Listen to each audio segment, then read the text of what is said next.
Chapter 1: The Synthesist. Quirks. They've always been a fascination for me, not because I don't understand them, but because I've never had one. My name is Izuku Yagi, the youngest child of Toshinori and Inko Yagi. I'm part of a rare group in a world where 80% of the population possesses quirks, leaving only 20% quirkless. In my family, though, I'm the anomaly, the odd one out. I'm 12 years old, and lately, it feels like life has hit rock bottom. Ever since the day our quirks, or lack thereof, were revealed, my parents' attention has gravitated toward my siblings. I can't help but feel overshadowed. Ichiro, my eldest brother, inherited the best of both our parents. With my mother's green eyes and my father's yellow hair and build, he's the perfect blend of their strengths. His quirk, Impact Drive, is nothing short of extraordinary. It amplifies his natural abilities exponentially, giving him unmatched strength, speed, agility, and durability. It's a power destined for heroism. Then there's my sister, Inori, the middle triplet, who looks more like my father with her blonde hair and blue eyes but carries my mother's delicate features. Her quirk, Mind's Reach, is equally impressive. She can manipulate objects with such precision and power that even heavy appliances like a fridge are effortless for her. However, there's a cost. Overusing her ability leaves her with debilitating migraines. And then there's me, Izuku Yagi, quirkless and seemingly insignificant. In a family of brilliance, I'm just there. Don't get me wrong. They would still feed me, but the attention that I received was nothing. I barely got any attention while my siblings received it all. They wouldn't listen to my suggestions. They wouldn't be there when I had something going on, but they were always at my siblings' side. At this point, if there was a fire inside the apartment, I am sure that I would have been forgotten in the building if it was burning down. I am not sure how I am going to do it, but I am determined that I will be a hero. I might be 12 years old, but I still have time to be better, stronger, and everything else in between. I was interrupted by my thoughts as I heard someone being pushed down. I looked to see Kaken pushing down a kid. Behind him were Inori, Ichiro, and some other of his friends. Kaken, or Katsuki Bakugo, was a name that struck both fear and frustration into my heart. He had always been a force to be reckoned with, a fiery personality paired with an explosive quirk aptly named Explosion. It wasn't surprising to see him bullying someone. It was practically a daily occurrence. What shocked me was the sight of Inori and Ichiro standing behind him, arms crossed and smirking. The boy on the ground looked younger than us, maybe 7 or 8. He had tears streaming down his face as he clutched a toy that Kaken was trying to rip from his hands. "Give it here, you little runt," Kaken barked, his palms crackling with small pops of energy. "Stop it, Kaken," I yelled, stepping forward without thinking. My voice wavered slightly, but I refused to back down. Kaken turned to me, his eyes narrowing. "What do you want, Deku?" he sneered, using the nickname he had coined to remind me of how useless I was.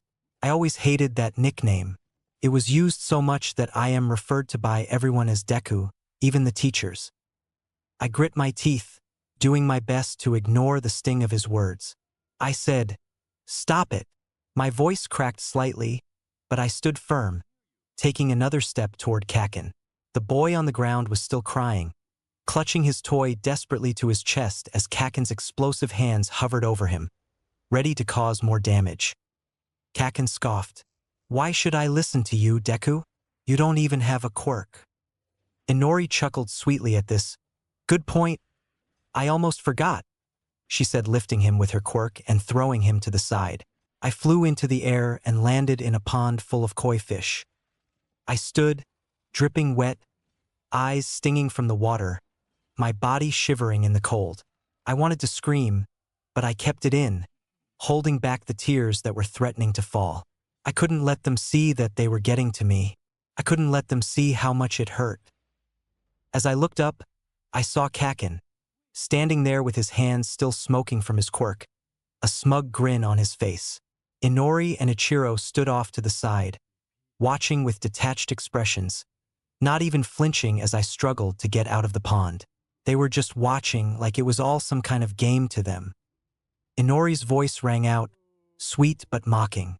Oops, looks like you slipped, Deku, she said, crossing her arms, her gaze never wavering. You really should learn to watch where you're going. Kakin grabbed the toy from the kid's hand and chuckled. You know what?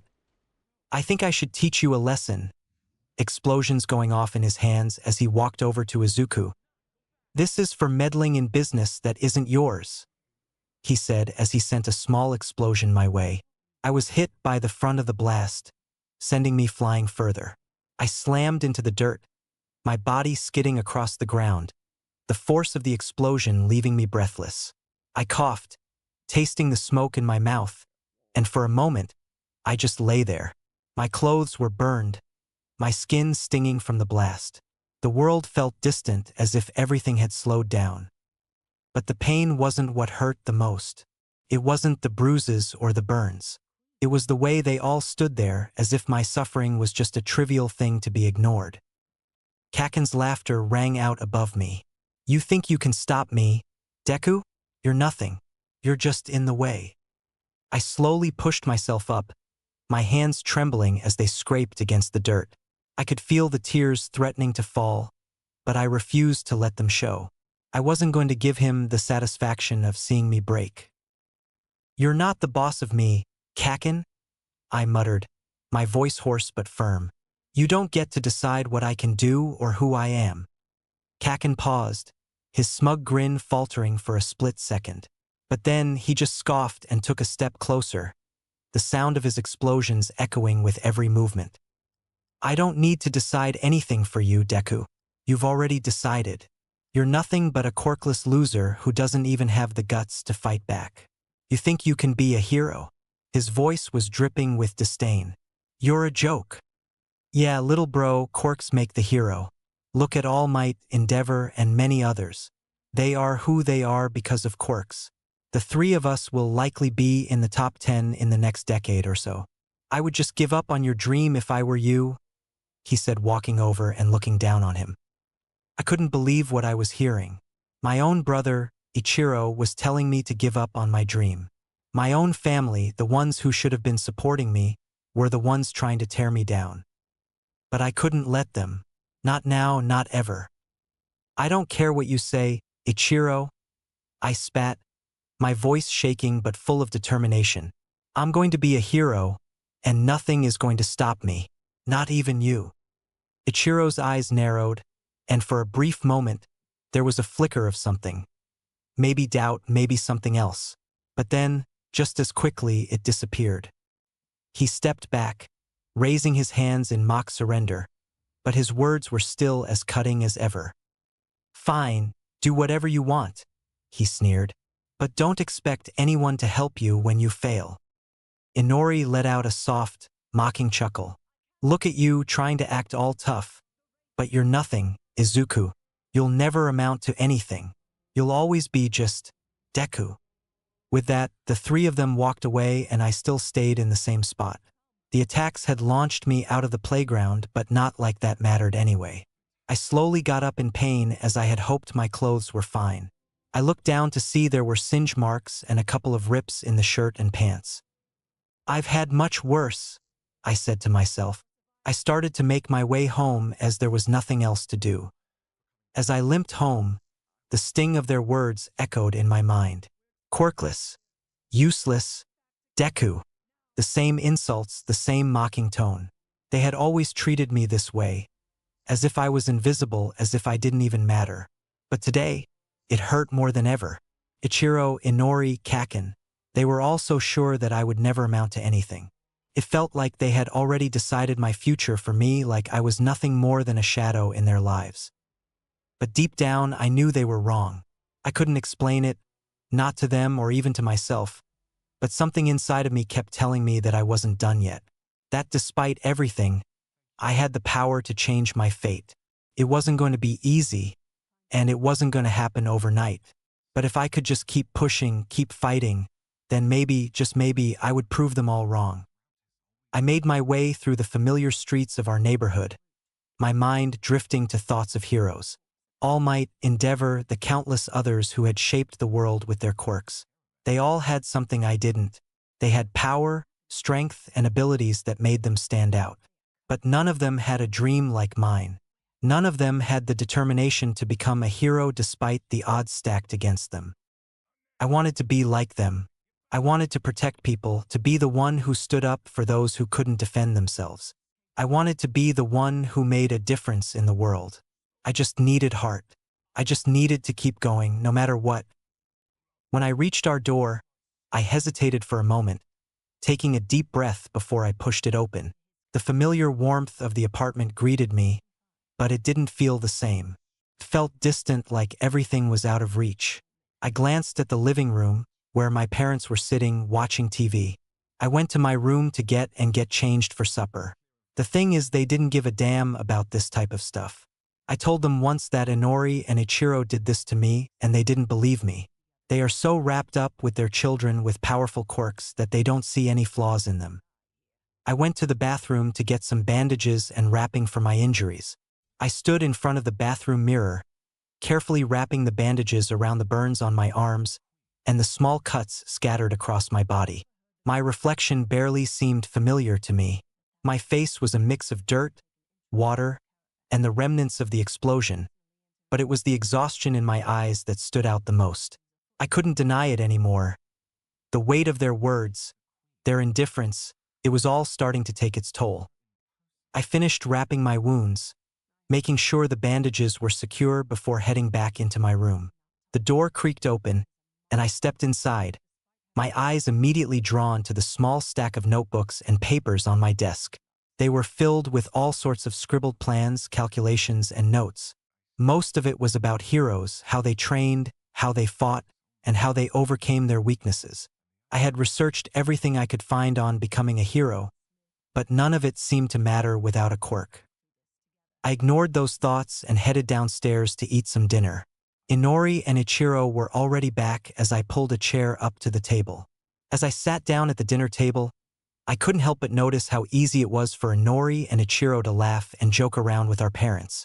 They didn't even notice me as I quietly picked at my food, my eyes on my plate. I felt the familiar ache of being invisible. My parents were absorbed in the conversation, asking Inori about her latest training and Ichiro about his achievements at school.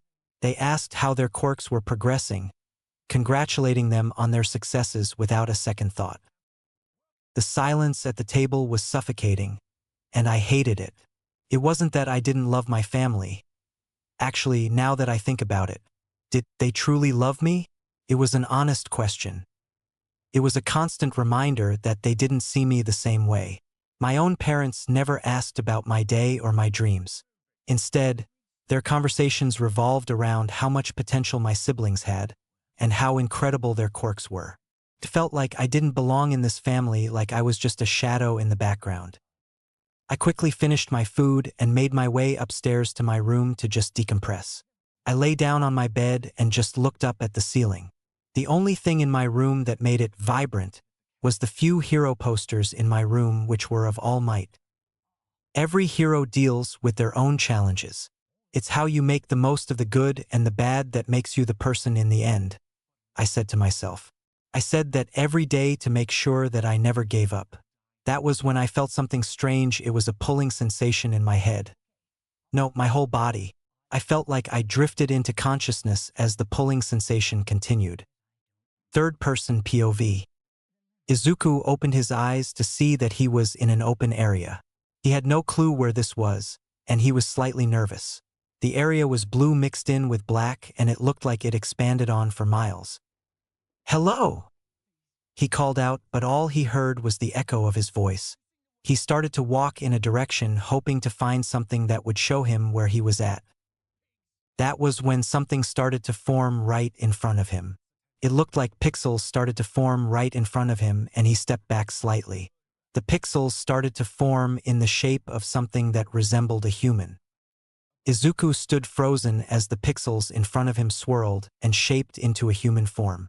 The digital figure slowly solidified, its features becoming clearer with each passing moment. It eventually formed into a man with a suit and tie. He stood around 6 foot 6 inches tall and looked more like a butler than anything. "Who are you?" Izuku stammered, his voice trembling, unsure whether he was dreaming or something far stranger was happening. You, my good sir, can call me Chase. My full name is Cognitive Human Assistance and Systematic Engine, but please call me Chase, he said in a British accent. Izuku stood there, his heart pounding in his chest. The figure in front of him was surreal, an entirely digital being that looked as if it had stepped out of a futuristic movie. The man, or whatever this entity was, smiled politely, but there was something unsettling about the whole situation. His polished suit and tie, his smooth features, all made him look like something out of a virtual reality simulation. Chase, Izuku repeated, still processing the situation. What is this place? Chase tilted his head slightly, his expression unreadable. This place, my dear Izuku, is a space between what I like to call mind space. Think of it as if we are in your head and before you ask you are currently sleeping, he said, projecting an image of himself on his bed. But what is this? He said, looking around. This is your quirk, my dear boy, he said, showing him the empty space. Your quirk is called synthesis. You can create quirks, to put it simply, as he snapped his fingers. It is a matter of seconds. The space transformed itself into a home, and Izuku was sitting down with a cup of tea in his hand. Izuku sat there, completely bewildered, his fingers trembling around the cup of tea that appeared in his hands. The warmth from the drink didn't do much to calm his nerves as the surreal nature of the situation continued to unfold before him. The room around him looked cozy and familiar, a strange mix of comfort and disorientation. He glanced up at Chase, the figure who had just told him that his quirk was synthesis. I can create quirks? Izuku repeated, still trying to wrap his mind around the words. But how? How is that even possible? I don't have a quirk. I'm quirkless. Chase smiled faintly, his hands clapped together in front of him, like a butler ready to explain some grand mystery. Ah, but you do have a quirk, Izuku, he said, his voice calm and measured, as if it was the most obvious thing in the world. The reason you couldn't see it before was because it's a different, unique, if you will. Izuku shook his head, trying to understand. But I've never shown any sign of having a quirk. My parents, my siblings. His voice faltered as he thought about how they had always treated him like an outcast. He felt like he was suffocating in the weight of their expectations, or rather, their lack of them. That is because your quirk needed years to develop. A little over 8 years since that day of the quirk exam, and now you have your quirk, he said, sitting in a chair across from him. So many questions. Izuku trailed off as he wiped his tears away. Most were from frustration, but also sadness, happiness, and anger. But if I can create quirks, how does it work? Izuku asked, his voice still shaky, but with a spark of curiosity in it now. What do I have to do? Chase stood up, walking around the room in a slow, deliberate manner. The process of creating a quirk, Izuku, is not as simple as snapping your fingers. It requires understanding. From this point on, anyone that you physically touch or vice versa will allow you to store the quirk's power, abilities, and knowledge of the quirk here, he said, showing him an area of empty shelves. Izuku wiped some more tears away from him as he tried to understand. Wait, so I copy the quirk, but I don't? He asked, confused. Chase gave a soft chuckle as if Izuku's confusion was perfectly normal. Correct, Izuku. You will store the quirk's power and knowledge, but you will not inherently copy the quirk to use. Think of it like a library of sorts. You will keep the ability to access it and understand how it works, but you will not permanently adopt the traits or powers of the quirk unless you choose to. You can pick and choose the ideas, powers, or abilities of the quirks to create your quirk. Oh, I see. How do I create a quirk? He asked, getting more and more excited. Well, once you have some quirks stored in here, you can pick and choose abilities in here to manifest and create it into being. If you even wanted, you could just use the quirk you copied. However, it is not as easy as it seems, he said, showing him to a big console. What do you mean? He asked, confused once again. Well, you see, there are restrictions to your quirk. You need to reach certain requirements and goals to create your quirk. For example, he said, pulling up a screen. You can't create one just yet, as you need to go and make contact with someone. The other restriction of your quirk is you cannot copy and store the quirks in the library for people that you have a blood relation with, he said, looking at him. Good. I don't need their quirks anyway, he said, quieter than normal. Izuku sat back, absorbing what Chase had just explained to him. The idea of having the ability to create quirks, to store and understand them, was overwhelming. He never imagined that something like this could exist, especially not for someone like him who had always felt invisible in a world where everyone had a quirk except for him. The thought that he wasn't truly quirkless was both a relief and a source of fear. There was so much potential, but also so much responsibility tied to this newfound power. His mind raced with possibilities. What kind of quirks could he store? How could he use them? And why had it taken so long for his quirk to manifest? All these questions swirled around him, but one question stood above the rest. Could this truly make him a hero? Could he finally prove everyone wrong? Izuku nodded slowly, taking it all in. So I'll need to find quirks first, right? To store them, I mean. Yes, that is correct. As I said before, from this day on, any physical contact and their quirk is stored here, Chase said. So, how can I come back to this place? Asked Izuku. Think of me and this place and you can come back here whenever you want, Chase said, smiling. I should also let you know that time moves differently in here than out there, he said, referring to the outside world. Really? Yes, indeed. Time moves 5 times slower here. If you are here for 5 hours, it will be 1 hour out there. Plus, you can be here when you are sleeping and still get rest for your body, said Chase. Izuku nodded, trying to wrap his mind around everything. The concept of storing quirks and creating his own was a lot to take in. His mind raced with excitement and uncertainty. For years, he had felt useless and powerless, and now he had the potential to change that. But there were still so many questions, so many things he didn't understand. So, if I store someone's quirk, I can use it to create my own, but it won't be like theirs?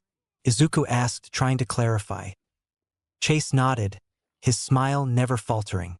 Exactly. You'll have access to the knowledge, power, and abilities of the quirk, but you will have the freedom to modify and create something that is uniquely your own. Think of it as a recipe. You can take ingredients from different quirks, combine them, and create a dish that is entirely new. Izuku's heart skipped a beat. The idea of being able to make a quirk that was truly his own, shaped by the quirks of others, was something he had never imagined. It was like being given the power to forge his destiny, to write his own path in a world where the odds had always been stacked against him. But how do I choose which quirks to store? What if I make a mistake? Izuku's voice trembled slightly as the weight of the responsibility began to sink in. Chase smiled. That's the best part. You can store as many as you want. That, and when you can create a quirk, I will send a notification that only you can see saying that you can create a quirk. Izuku smiled at that. Well, thank you, Chase. I think I am going to go to sleep for real in the outside world. Sounds good. Good night, my dear boy, he said, patting his head as he was teleported out to get some sleep. Chapter 2. Quirk Creation. The next morning, Izuku had some pep in his step and got his clothes on with some enthusiasm. He wanted to see what his family would think of him having a quirk. He walked downstairs to his family, getting ready to eat breakfast. Inori looked over to her brother to see he was a lot happier. That annoyed her for some reason. "What's up with you?" she asked as she poured some milk into a glass. "I got a quirk," he said, smiling. Inori looked at him before snorting, with that snort turning into a laugh. "That is actually funny," she said, wiping a tear away. Izuku's smile faltered for a brief moment, but he quickly regained his composure. He had spent so many years longing for a quirk, a chance to prove himself, and now he finally had it. But hearing Inori's mockery stung. She always had a sharp tongue, and no matter what he did, it seemed like she was never going to take him seriously. "Really?" Inori scoffed, her eyes narrowing. And how are you going to prove that? You can barely get through a normal day without being a laughingstock. Do you really think you're special now? I didn't say I was special, he said, clenching his fists slightly. Inori used her powers to move the milk back to the fridge, and she still chuckled. Yeah, sure, I got to tell everyone this. As she went to the living room. Hey Mom, Dad, Ichiro, Izuku said he has a quirk, she said, still chuckling slightly. Ichiro started to laugh while Inko and Toshinori looked at him confused. His father set down his coffee cup, his brows furrowed. Are you sure you're not just imagining things? You're quirkless. Everyone knows that. This isn't something you can just change overnight. Remember your quirk exam? You were one of the only kids in your class who didn't even show a spark of power. It's just impossible. Izuku's hands tightened into fists, the sting of rejection sharp and familiar. He had spent years trying to ignore the shame of being quirkless, watching everyone around him grow stronger while he remained powerless. But now, with this new power, he thought he could finally show them. Show them that he was worth something. But here they were, dismissing him before he even had a chance to explain. I am not imagining things. Izuku's voice cracked as he tried to hold his ground. Izuku, honey, this isn't funny. If this is your idea of a joke, then you need to stop, said Inko sternly. Toshinori stood up as he walked to Izuku. For some reason, he had an intimidating presence, something he never felt from him at all. Agreed. There are late bloomers, which happen about a few months after your quirk exam, but you need to stop thinking you have a quirk. It's been years, so you will likely never get one, he said, glaring at him. Izuku stood frozen, his heart pounding in his chest. The weight of his father's words crashed down on him, and all the excitement he had felt moments ago seemed to fade into the background. He wanted to argue, to shout that he wasn't lying, but the coldness in Toshinori's voice made him hesitate. I'm not lying. Izuku's voice cracked with the desperation he had been holding back for years. I really do have a quirk now. It's not a joke. His fists were clenched so tightly his knuckles turned white. Ichiro rolled his eyes, clearly enjoying the show. You're quirkless, Izuku. You always have been. Don't get your hopes up, he said, his voice dripping with sarcasm. Toshinori sighed as he placed his hand on his shoulder. That is enough. We've had enough stress as it is that you never had a quirk, and we don't need this. This is like you having that dream to be a hero. You can't do it if you don't have a quirk. You would be much better off being a firefighter, policeman, or doctor. Now get going to school, he said sternly as he walked to the bathroom before he had to leave for work. Annoyed, tired, and sad, he grabbed his backpack and walked out the door. By the time Izuku arrived at school, his heart was still heavy, but he carried a sense of determination that he hadn't felt before. He knew that he wasn't truly quirkless, and that knowledge gave him power that no one could take away. He walked through the gates, his eyes focused ahead. He could hear the usual chatter of his classmates, the sounds of laughter, the clatter of lockers being slammed shut. But none of it seemed to reach him.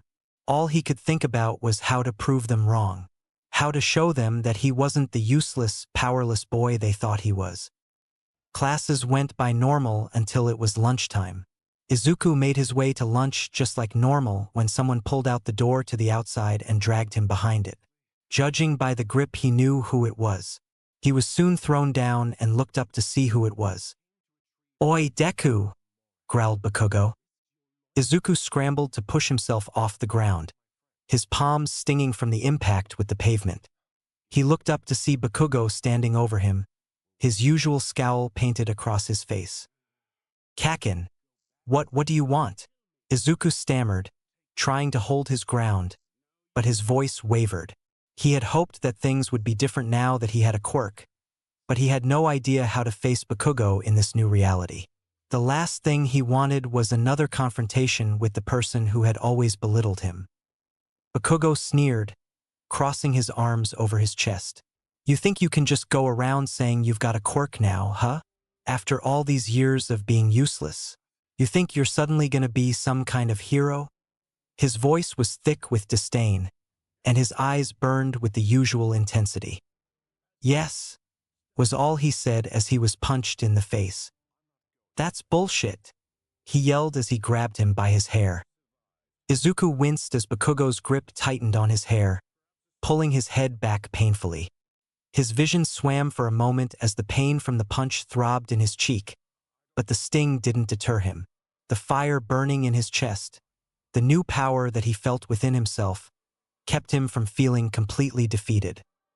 "I'm not lying, Kaken," Izuku gasped, struggling to free himself from the tight hold. "I really do have a quirk now." Bakugo's eyes narrowed, and his lips curled into a snarl. "Quit spouting that crap, Deku." With a brutal twist of his wrist, he slammed Izuku's head against the ground, sending another shockwave of pain through Izuku's skull. "You're still quirkless. You're just pretending to be something you're not. You've always been useless, and that's not going to change because you say you've got a quirk now. You've been quirkless for years. Deku, don't you dare try to pretend now like you're something special." Izuku stopped resisting as Bakugo hit once more for good measure. "I don't want to ever hear you talking about that shit again, you damn liar," he said, stomping away from him. Izuku lay on the ground, his face stinging from the brutal punches and his head spinning from the impact. His vision blurred, and he could feel the blood trickling from a cut on his lip. He barely had the strength to lift his head, but something deep inside him kept him from staying down. Even as Bakugo's harsh words echoed in his mind, a fire ignited in his chest, fueled by something more than the pain. He gritted his teeth and pushed himself up, shaking as he did so. His body felt like it was on fire, but not in the way Bakugo had intended. He could feel the surge of energy within him, the quirk that he knew he had, the one he wasn't imagining, wasn't lying about. Bakugo's taunts and physical punishment only made him more determined to prove himself. "That didn't feel good," he said as he leaned against the brick wall for support. "Whatever. Looks like I am going to miss lunch again," he said as he made his way to class. He made it with a few minutes to spare as he sat down in his usual seat, bruises already starting to form. He didn't give a damn right now. He understands where they were coming from by not believing him that he didn't have a quirk, but damn, they could at least listen to him. The rest of his day was about as pretty normal as it could get, but he was a bit fascinated about something. When he was walking home, something appeared to be in his eye or something, but an image or a screen of sorts appeared in front of him. Achievement complete. Collect and store 10 quirks in the library. Reward: 1 quirk creation available. This made Izuku excited as he started to make his way home faster. He wanted to get back into the mind space to work on quirk. He had wondered about many things, such as how many quirks he could make and use. He wanted to get some quirks stored up, so he acted like he was bumping into people accidentally when he traversed the halls of the school. Some resulted in nothing, when others were throwing punches at him. He ran to his room not even to see his mom, as he was sure she wasn't there. He threw his stuff down and started to think about mind space before eventually he was pulled back in. He was welcomed to the sight of Chase as he was smiling down at him. "I see you are excited, sir. Shall we have some tea and see what quirks you have stored up?" he said, forming the rooms for Izuku to use. "We shall, Chase," he said excitedly. Chase, ever the calm and patient guide, gestured to the center of the room, where a large, glowing screen materialized. It hovered in the air, flickering with different hues as it displayed an intricate list of quirks Izuku had collected. The screen was organized like a library catalog, each quirk listed with a brief description and a button next to it that Izuku could tap to access more detailed information. Izuku's fingers hovered over the screen. The potential to shape these quirks into something entirely his own was thrilling. The idea of being able to combine and manipulate powers was like nothing he had ever dreamed of. His eyes moved from one quirk to another, eager to explore what each one could offer. "Shall we start from the beginning?" Chase asked, his voice gentle and encouraging. Izuku nodded, his excitement palpable. "Yes, please." "So, for the first quirk, we have Explosion, belonging to Akatsuki Bakugo," said Chase. An image of Bakugo came up on the screen and Izuku frowned slightly. This was from the fight at noon. "All right, let's do the next one," said Izuku, ready for what was next. Chase swiped to the next entry. Quirk number 2, Adhesion. The user can adhere to surfaces with their hands and feet. Simple, yet versatile. Izuku's face lit up. That sounds a lot like a spider's ability. Could be great for mobility or even stealth if used right. "Indeed," Chase replied, pleased with Izuku's growing enthusiasm. Chase swiped to the third entry, the glowing screen adjusting as the next quirk appeared. The third quirk is Cerebral Enhancer, a quirk designed to enhance cognitive abilities dramatically. It allows the user to increase their IQ in proportion to their focus and effort, enabling accelerated problem-solving, strategic thinking, and memory recall. Izuku's eyes widened with excitement as he stared at the screen. An IQ boost? That's incredible. I can imagine so many uses for it. I could analyze situations faster, plan battles better, and even optimize how I train and use my quirks. This could really level the playing field. Chase nodded, his smile calm but proud. "Exactly, sir. It has limitations, of course. While it can elevate your intelligence significantly, it also places a great demand on your mental energy. Overuse may lead to cognitive fatigue, headaches, or even temporary confusion." "That sounds awesome. We will have to come back to that later," he said excitedly. "Indeed, we will. For your fourth quirk, we have Jolt. Not very powerful in terms of destructive power, but it allows the user to send out small amounts of electricity into their fingertips that reach about 6 inches. Izuku nodded, listening carefully as Chase described the fourth quirk. "Jolt, huh?" Izuku mused aloud. "That could still be useful, especially in a pinch. I could use it to shock enemies or short-circuit tech, maybe even give myself a boost in combat if used correctly." He considered how he could make the most of each quirk, turning every ability into an asset, no matter how small. Chase nodded. "Exactly, sir. Even simple quirks like this have potential. Now, for your fifth quirk." He swiped again, and a new quirk appeared on the screen. It went like this for the next few minutes. Izuku was fascinated with quirks, but in terms of overall usefulness, this was very incredibly specific. He knew quirks could be powerful if you trained them, so he would store off on the rest of them. Chase smiled at all of these quirks. "Well, Master Izuku, these quirks are indeed interesting, and now we have our final quirk," he said, pulling it up on the screen. Izuku was shocked at the man who was on his screen. He said, "Tashinori Yagi with the quirk one for all." Izuku's mouth was drier than the Sahara Desert as he saw 2 images on the screen. "Chase, why is All Might and Dad up on the same screen?" he asked, hoping this wasn't going where this was going. "Because Izuku, they are the same person," he replied to him. "But you said I can't copy my family's quirks because they are blood-related," he said, wanting answers. "While that is true, it says here that One for All has been passed down to several people," he said, showing a screen of its past users. Izuku was holding his hand to his head. This was all too much to process. Why hadn't his dad ever told him or his family that he was the #1 hero? Izuku's mind was racing. He stared at the screen in disbelief, his eyes locked on the names of previous users of One for All, and then back to Tashinori Yagi's image, his father. His breath caught in his throat as he processed the information. "All Might is my dad," Izuku whispered under his breath, his voice barely audible. His hands began to tremble. I never knew. Why didn't he tell me, damn it? He told me to give up on my dream of being a hero because I didn't have a quirk. But he had one right here, something he was able to pass down the whole time, and he didn't even look my way to want to help me on my path to becoming a hero," he said as tears were falling down his face. Chase's voice was soft, as if he understood the storm of emotions swirling inside Izuku. "I know this is a lot to process, Izuku, but this is your reality now."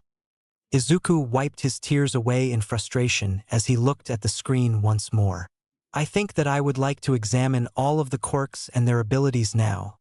he said, trying to avoid the subject. All right, sir. What kind of quirk were you thinking? He asked curiously. Izuku wiped away a few more tears as he looked at the screen. I was thinking something along the lines of an IQ quirk similar to the one earlier. Chase nodded thoughtfully, sensing Izuku's need to focus on something constructive. I understand. A quirk like that would be valuable, especially in helping you understand and master all the quirks you've already collected.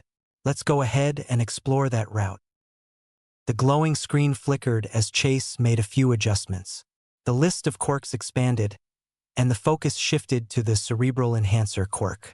A new window opened with a more detailed breakdown of its abilities. So, we already know what it does.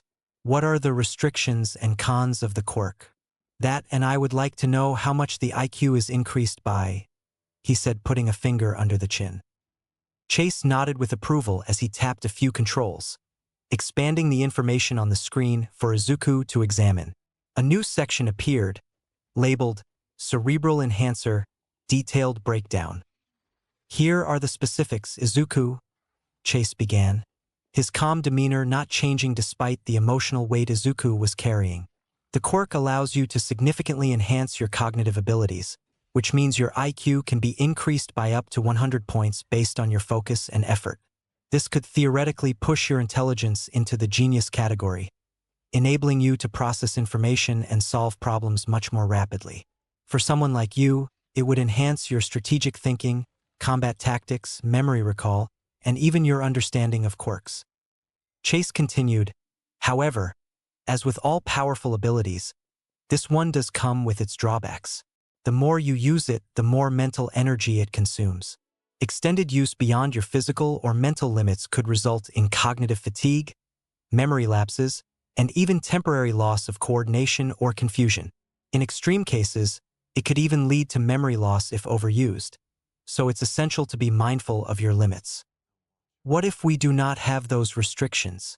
How would this affect the quirk? He asked. I was hoping you would ask this.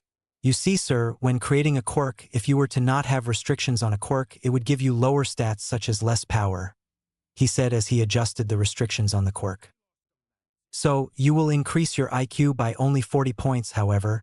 You will be able to continuously have this quirk on at all times with no side effects whatsoever. It will be like you won't even feel it, he said, showing him. Izuku took a moment to absorb the information, his mind racing as he tried to make sense of the choices before him. The prospect of enhancing his cognitive abilities without limits was undeniably tempting, but the reality of what such a decision would mean weighed heavily on him. His hand hovered over the screen as he thought it through carefully. 40 points isn't as high as the full 100, Izuku murmured, but being able to keep the quirk active all the time sounds like it could help me stay on top of everything. I wouldn't have to worry about cognitive fatigue or burning out. He glanced over at Chase, who was watching him with a calm, expectant expression. That's correct, sir, Chase said. The trade-off would be a slightly smaller increase in intelligence, but you would be able to maintain a consistently sharp mind without risking overexertion. You could always rely on your enhanced focus and analysis without any downtime. Izuku nodded thoughtfully. That doesn't seem too bad, to be honest. What is my IQ now? Your IQ right now, as you are 12 years old, is currently 123. This means you would have a 163 IQ with this quirk. Your IQ will also increase as your brain is not fully developed yet, he said, smiling at him. Relieved, Izuku gave a decisive nod. Then that's what I'll do. Let's create the quirk with the 40-point boost and unrestricted use. Chase gestured to the glowing screen, and with a wave of his hand, the parameters were set. A swirling vortex of light appeared before Izuku, pulsating with energy. Chase explained, "This is the creation process. Simply reach out and claim it, and the quirk will be yours." Taking a deep breath, Izuku stepped forward and extended his hand. The swirling light seemed to respond to him, wrapping around his fingers and seeping into his skin. A warm sensation flooded his body, and for a moment his vision blurred. When it cleared, he felt sharper, like a veil had been lifted from his mind. "How do you feel, sir?" Chase asked, a hint of pride in his voice. I won't lie, I feel pretty much the same, but I do feel like something changed inside of me, he said, clenching his fist. Chase smiled warmly. Indeed, the effects may not feel immediate, since the quirk enhances cognitive functions rather than physical ones. However, you'll start noticing subtle differences soon, clearer thoughts, faster problem solving, and perhaps a better understanding of complex situations. What shall you name the quirk, sir? He asked to write it down. Izuku nodded, still clenching and unclenching his fists as he adjusted to the newfound clarity in his mind. Already, he could feel his thoughts flowing more smoothly, like a river unobstructed by rocks. It wasn't overwhelming, but it was enough to make him feel sharper. How about brain boost?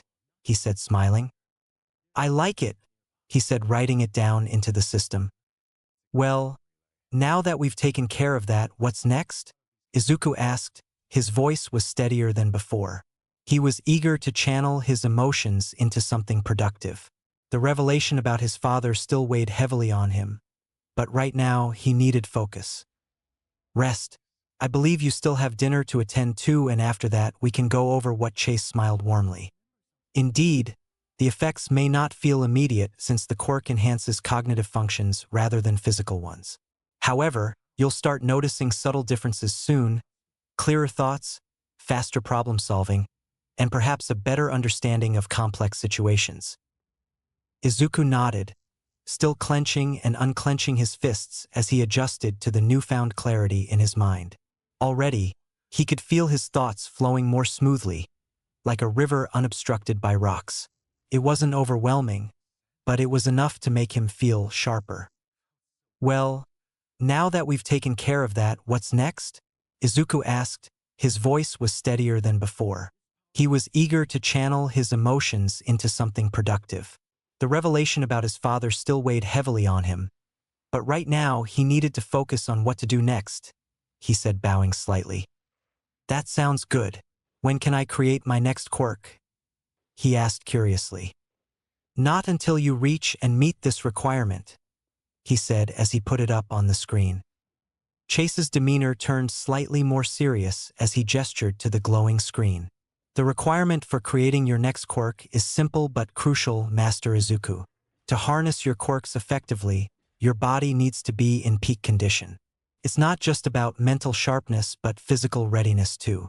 You'll need to meet this prerequisite before we can move forward. Izuku squinted at the screen, reading the text carefully. Apply for a gym membership, get a job, and commit to a consistent workout routine for 3 months. He frowned, feeling a pang of hesitation. A job? At my age? Isn't that going to be difficult? Chase's expression softened. Not at all, sir. Plenty of opportunities exist, even for someone your age. It's not just about earning money, though that will help you gain independence. It's also about learning discipline, time management, and responsibility, skills that will serve you well as a hero. Not to mention, your quirks will place an immense strain on your body. Enhancing your physical endurance, strength, and agility will ensure you can wield them effectively without injuring yourself. Think of this as laying the foundation for your future success. Thank you, Chase, Izuku said with a small smile. I think this is going to make a big difference. Chase nodded, his expression calm and reassuring. You're welcome, sir. Remember, this is only the beginning. But get going to dinner. You have been here for about 3 hours, meaning that it has been 36 minutes out there, he said. With that, Izuku went back to the real world and sat up from his bed. It might have been less than 24 hours since he acquired his quirk, but it sure was going to be a while before he could get used to that. He then remembered All Might and his father being the same person. He still was so pissed off. He never felt like this before. He felt betrayed by his father. The same man who had been quirkless at one point told him that a quirkless person could not become a hero. What an asshole. He made it downstairs to see his family were just sitting down to eat as his mom was dishing up food for herself. He sat down and slowly got his food. Inori and Ichiro started to talk about their day. Izuku was staring at his father, not with a glare, but with a calculating, cold intensity that unsettled even him. It was the look of someone who was assessing every action, every word, and every possible motive. All Might, his father, Toshinori Yagi, noticed the look but chose to ignore it, engaging in light-hearted conversation with Inori and Ichiro instead. His siblings' laughter echoed in the dining room, but to Izuku, it sounded distant. His mind was too busy swirling with thoughts. How could he say something like that to me? He thought bitterly. How could someone who claimed to care about me so much dismiss my dreams as impossible, all while hiding his identity? The betrayal simmered just beneath his otherwise calm exterior. He wouldn't lie when he said he was curious as to how this skinny blonde man who was barely 5 foot 10 inches tall was All Might. One for All must have been one heck of a powerful quirk, and he would have to investigate it. That's some good progress, Inori, said Inko happily. Izuku shook his head at this. Conversations like this were starting to bother him more and more because he was never asking about how his day went. He finished eating and started to make his way up to his room. He had a lot of research and a lot of catching up to do. Chapter 3, Training Begins. 1 month later. And that is another $100, he said, sighing. $100 was enough for a 1-month membership at the local gym. Yes, it was local, however, it was a gym with a pool, a track, mixed in with a dojo. It was the real package and why it was so expensive, and he was glad to be going there. Izuku had managed to secure an online job as a customer support agent for a tech company. It wasn't glamorous work, but it allowed him to contribute financially to his goals while maintaining flexibility with his schedule. He worked a few hours each day after school, answering queries about troubleshooting software issues and helping customers navigate their products. While the work was sometimes repetitive, it gave him a sense of accomplishment. Each paycheck brought him closer to achieving his plans. Sitting at his small desk, Izuku adjusted his headset and glanced at the queue of support tickets. The first was a customer struggling with a frozen application. He quickly reviewed the troubleshooting script, then typed out a concise, polite response. "Thank you for reaching out. Here's what you can try to resolve the issue." He hit send and moved to the next ticket. Despite the monotony, Izuku approached the job with the same determination he applied to everything else in his life. He saw it as more than just earning money. It was an opportunity to refine his communication skills, practice patience, and strengthen his ability to solve problems under pressure. By the end of his shift, Izuku leaned back in his chair, rubbing his temples. It wasn't the most physically demanding work, but staying focused for hours on end was draining in its own way. Still, when he looked at the total earnings in his online account, he felt a swollen feeling of pride. It wasn't just about the money, it was proof of his growing independence. He had created a schedule with Chase with the best interest in mind, and good God did it look like hell. 4 a.m. wake up. 4:30 am 7:00 am, first gym workout. 8 a.m. to 3 p.m. school. 3 p.m. to 6 p.m. work. 6 p.m. to 6:15 p.m. dinner. 6:45 p.m. to 10 p.m. second gym workout. 10:30 bed and mindspace studying. Would it be hard? Yes. Was he willing to do it? Absolutely. Izuku sat on his bed, staring at the schedule Chase had meticulously crafted. It was rigorous, but it aligned with his goals. If he wanted to become a hero despite the odds stacked against him, he needed to push beyond his limits. He read through it again, committing it to memory before placing it carefully on his desk. The next morning, his alarm buzzed at 4 a.m., jolting him awake. For a split second, Izuku considered rolling over and stealing a few more moments of rest, but he quickly shook the thought away. He had made a commitment to himself, and if he started slacking now, he'd only be sabotaging his own future. Throwing on his workout clothes, he grabbed a water bottle and headed out the door. He wasted no time getting into the gym and started to get to work. He did a warm-up of 20 push-ups, sit-ups, pull-ups, and crunches, and he was ready to go.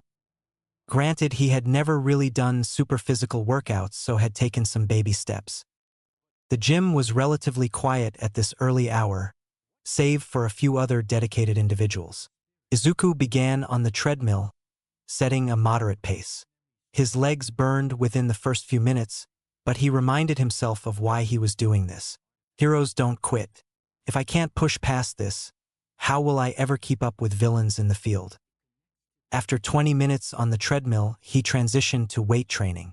Chase had given him a beginner's guide to proper form and manageable weights to avoid injury. Izuku started with dumbbell curls and bench presses, his arms trembling slightly under the unfamiliar strain. Despite the challenge, he felt an undeniable sense of satisfaction with every rep completed. Sweat dripped down his forehead as he pushed himself further than he ever had before. By the time he moved on to core exercises, he was already feeling the effects of the morning's work. Planks, Russian twists, and leg raises tested his resolve, but Izuku grit his teeth and kept going. Every fiber of his being screamed at him to stop, but he countered each thought of doubt with images of his future, standing tall as a hero who could save lives and inspire others. When the clock struck 7 a.m., Izuku finally wrapped up his session. His muscles ached, and his body was drenched in sweat, but he felt an overwhelming sense of pride. He had survived the first step in his grueling journey. As he walked out of the gym, the cool morning air hit him, refreshing his exhausted body. One step closer, he muttered to himself, a small smile forming on his lips. The next part of his day proceeded as planned. School. Balancing academics with his new physical regimen was no easy task, but Izuku knew he couldn't afford to let his grades slip. He paid close attention in class, furiously taking notes and mentally organizing his study schedule for the evening. Every now and then, his classmates would notice his slightly tired expression, but none of them commented on it. By the time school ended, he felt drained but kept his focus sharp. After all, he still had work to do. Logging into his customer support job from his bedroom, Izuku handled each ticket with the same meticulous care as before. The repetitive nature of the work might have deterred others, but Izuku treated it as a mental workout way to sharpen his problem-solving skills and maintain his composure under pressure. Dinner was brief, as usual, with his family's conversations revolving around Inori and Ichiro's day. Izuku ate in silence, his mind racing with plans for his next workout session. He caught glimpses of his father from across the table, but the calculating, cold intensity in his gaze remained. Toshinori noticed but continued to feign ignorance, a choice that only deepened the tension between them. After excusing himself, Izuku returned to the gym for his second workout of the day. This time, he focused on different muscle groups to avoid overworking in any one area. He tackled the rowing machine and the squat rack. This place was a lot more at this time, but he didn't mind that. He did feel like he was being watched, though. He wasn't sure who was watching him, but it was someone doing it. He ended the workout and was going to the locker room when someone stopped him. "Hey, you're Izuku Yagi, right?" Izuku looked up to see a modestly tall man standing near the locker room entrance. His hair was dark brown, a little messy, but it looked like it had been styled intentionally, with streaks of gray peeking through the edges. He wore a black long sleeve and sweatpants, his body showing signs of experience with physical activity. Muscles not overly bulky but lean and well-defined, a clear indication of someone who had spent years in training. His face was weathered, perhaps by time, but there was something about his presence that commanded respect. "Yeah, that's me," Izuku replied, his exhaustion making his voice slightly strained. "Is there something I can help you with?" The man gave him a friendly, knowing smile, though there was an underlying seriousness in his eyes. "I've been watching you for a while. You've been coming in here pretty regularly. Most people would burn out by now, but you've got something about you.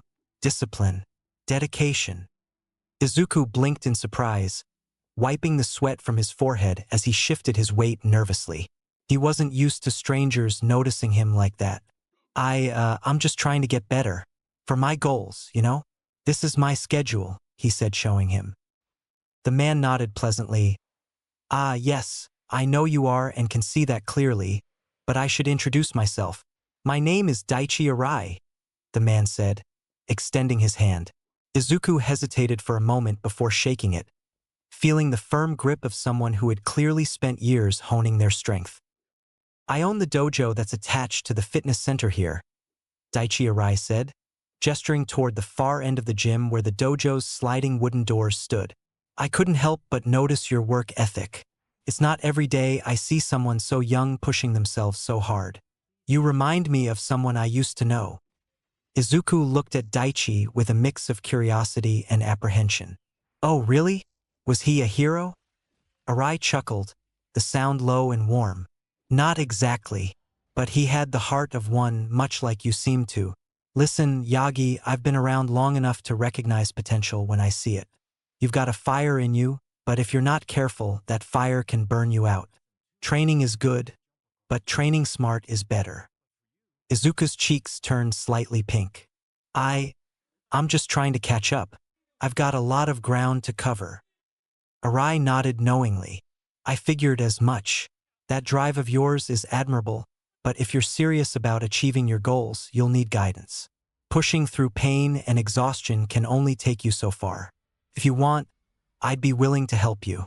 Teach you how to balance your training, refine your technique, and maybe show you a thing or two about martial arts. It's up to you. The offer caught Izuku off guard. He wasn't sure how to respond at first. He had always been wary of accepting help, especially now that he had decided to forge his path independently.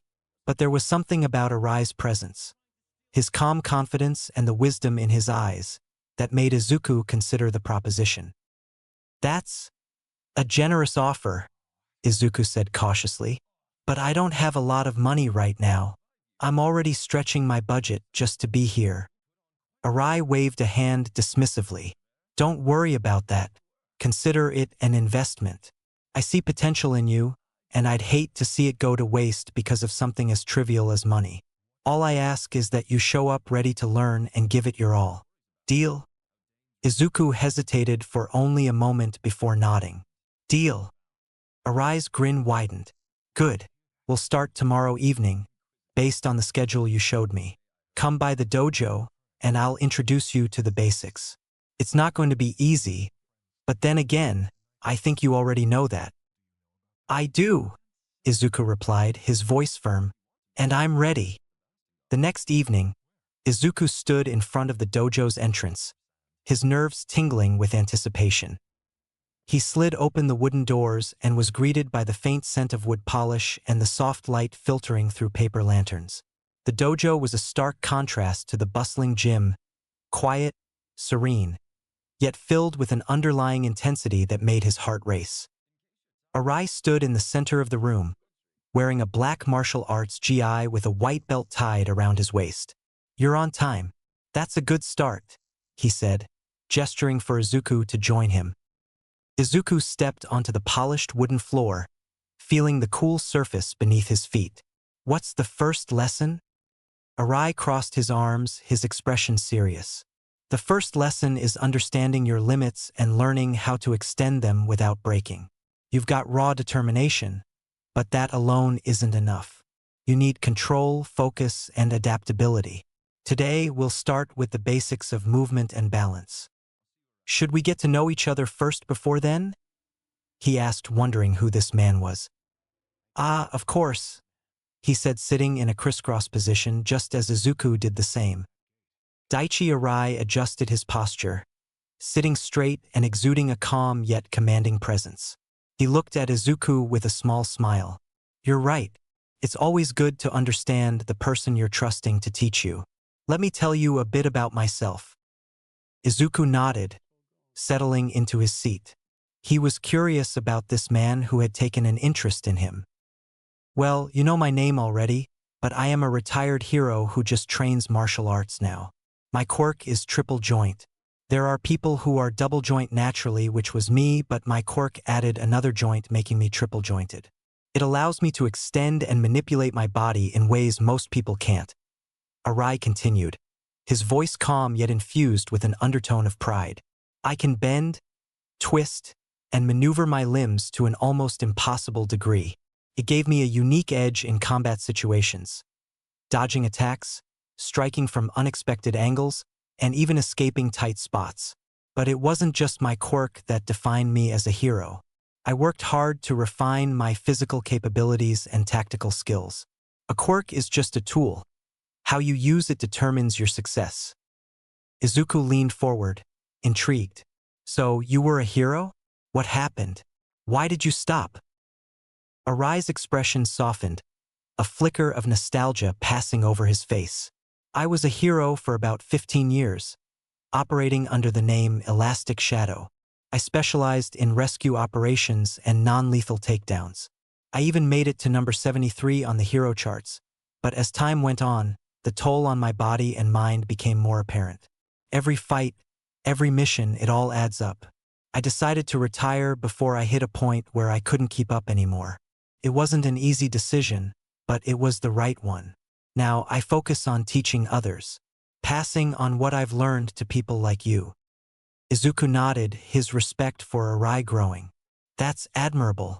I think it's great that you're still helping people in your own way. Arai chuckled, his eyes crinkling at the edges.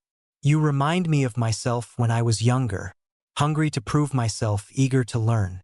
But let me ask you this, Yagi, why are you doing this? What's driving you to push yourself so hard?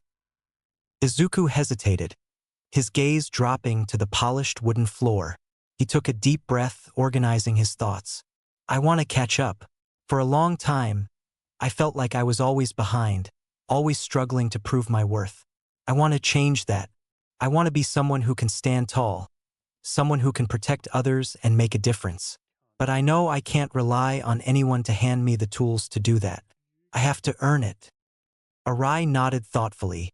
His expression was unreadable. A noble goal. But let me give you some advice, Izuku. You're right to want to rely on yourself, but don't let that turn into isolation. The world is full of people who can teach you, guide you, and challenge you to grow. You're here now, which means you're already taking a step in the right direction. Izuku felt a wave of warmth at Arai's words. It wasn't often that someone acknowledged his efforts so directly. Thank you, Arai-sensei. I won't waste this opportunity. Arai smiled, standing up and gesturing for Izuku to follow. Good. Then let's get started. First, I'll assess your natural movement and balance. Take your shoes off and stand in the center of the mat. Izuku quickly complied, feeling the cool surface of the mat under his feet. Arai circled him, observing his posture and stance with a critical eye. Not bad, Arai said after a moment. You've got a decent foundation. That tells me you've been paying attention to your form during your workouts. But combat isn't about standing still. It's about adapting to ever-changing circumstances. Let's see how you move. Arai began by walking Izuku through a series of basic simple steps, shifts in weight, and maintaining balance while moving. Though the exercises seemed straightforward, Izuku quickly realized how much focus they required. Every step needed precision, every shift in weight demanded awareness of his center of gravity. Your movement is stiff, Arai commented after a while, his tone not unkind but firm. You're focusing too much on doing it perfectly. That's good in training, but in real scenarios, hesitation can cost you. Try to flow naturally. Don't think, feel. Izuku nodded, adjusting his approach.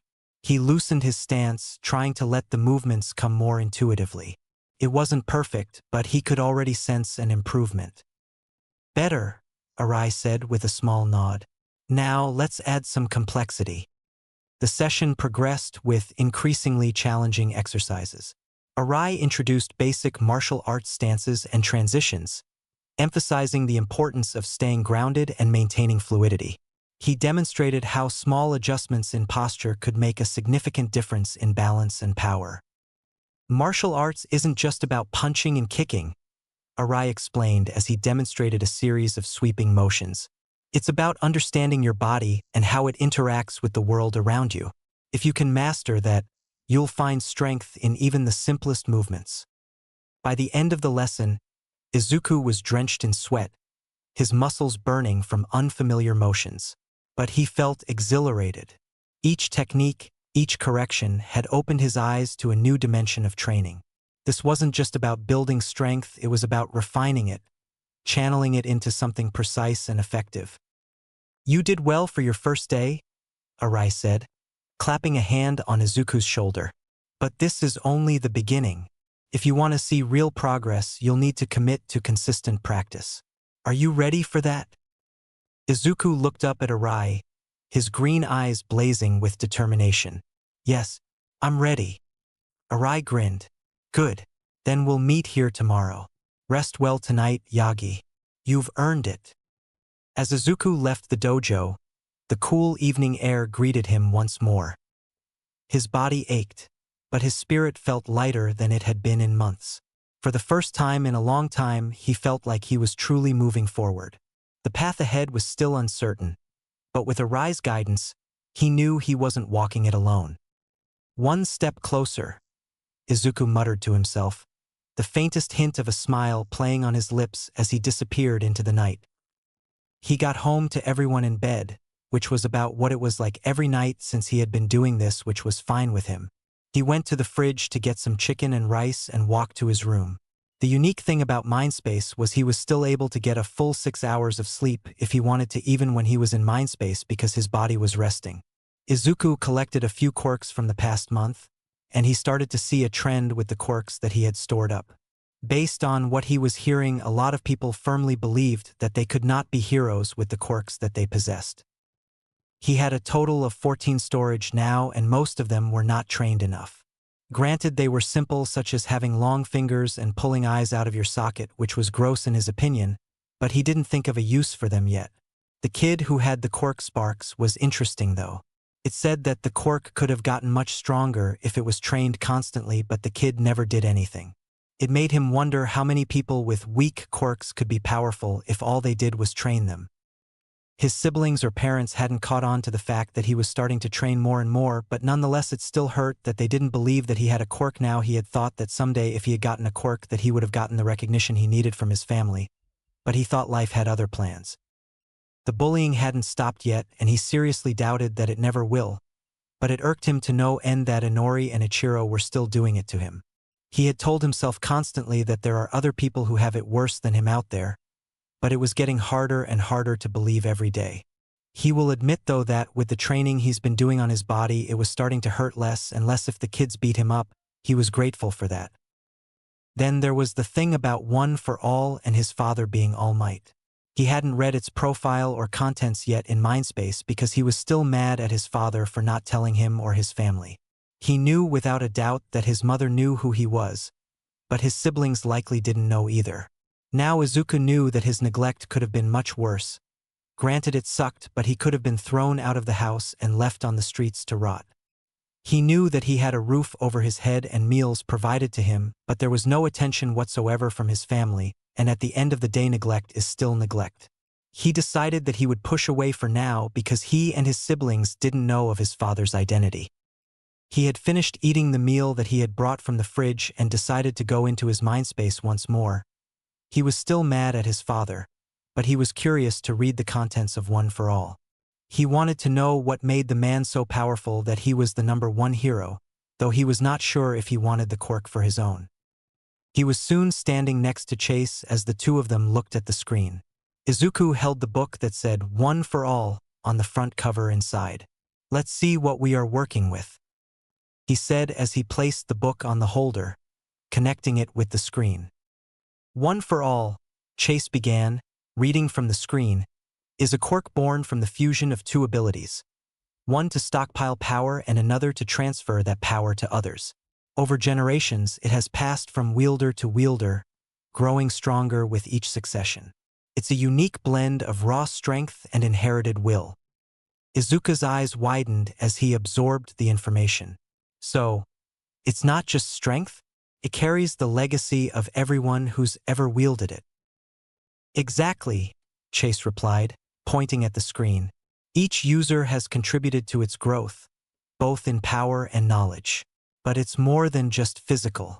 It's about ideals, protecting those who can't protect themselves, standing against overwhelming odds." The screen cut to show the users of One for All. Many of them were heroes Izuku had never heard of before. This explains why Dad is the strongest, if the quirk can continually stockpile power. Izuku was analyzing the quirk with fascination now because the overall potential of this quirk is amazing. If he were to implement this into the quirks that he made, they would be much more powerful and would have more use. Chase smiled as he looked at Izuku with a thoughtful expression. "I see you are thinking about adding this to your quirks," he said. "It's hard not to when you see this much power with it. But I am also pissed at my dad right now," he said, smiling at the possibilities. "You need to be careful though. If you are creating a quirk and then add the one for all's potential, then you could damage yourself from the amount of stockpiled power," he said as he generated a pot of tea for Izuku. Izuku took the cup of tea that Chase had generated for him, the warmth seeping into his hands. He took a slow sip, thinking about Chase's warning. "Yeah, I get it. I can't just dive into this without considering the consequences. But it's hard not to be excited about the potential." Chase nodded.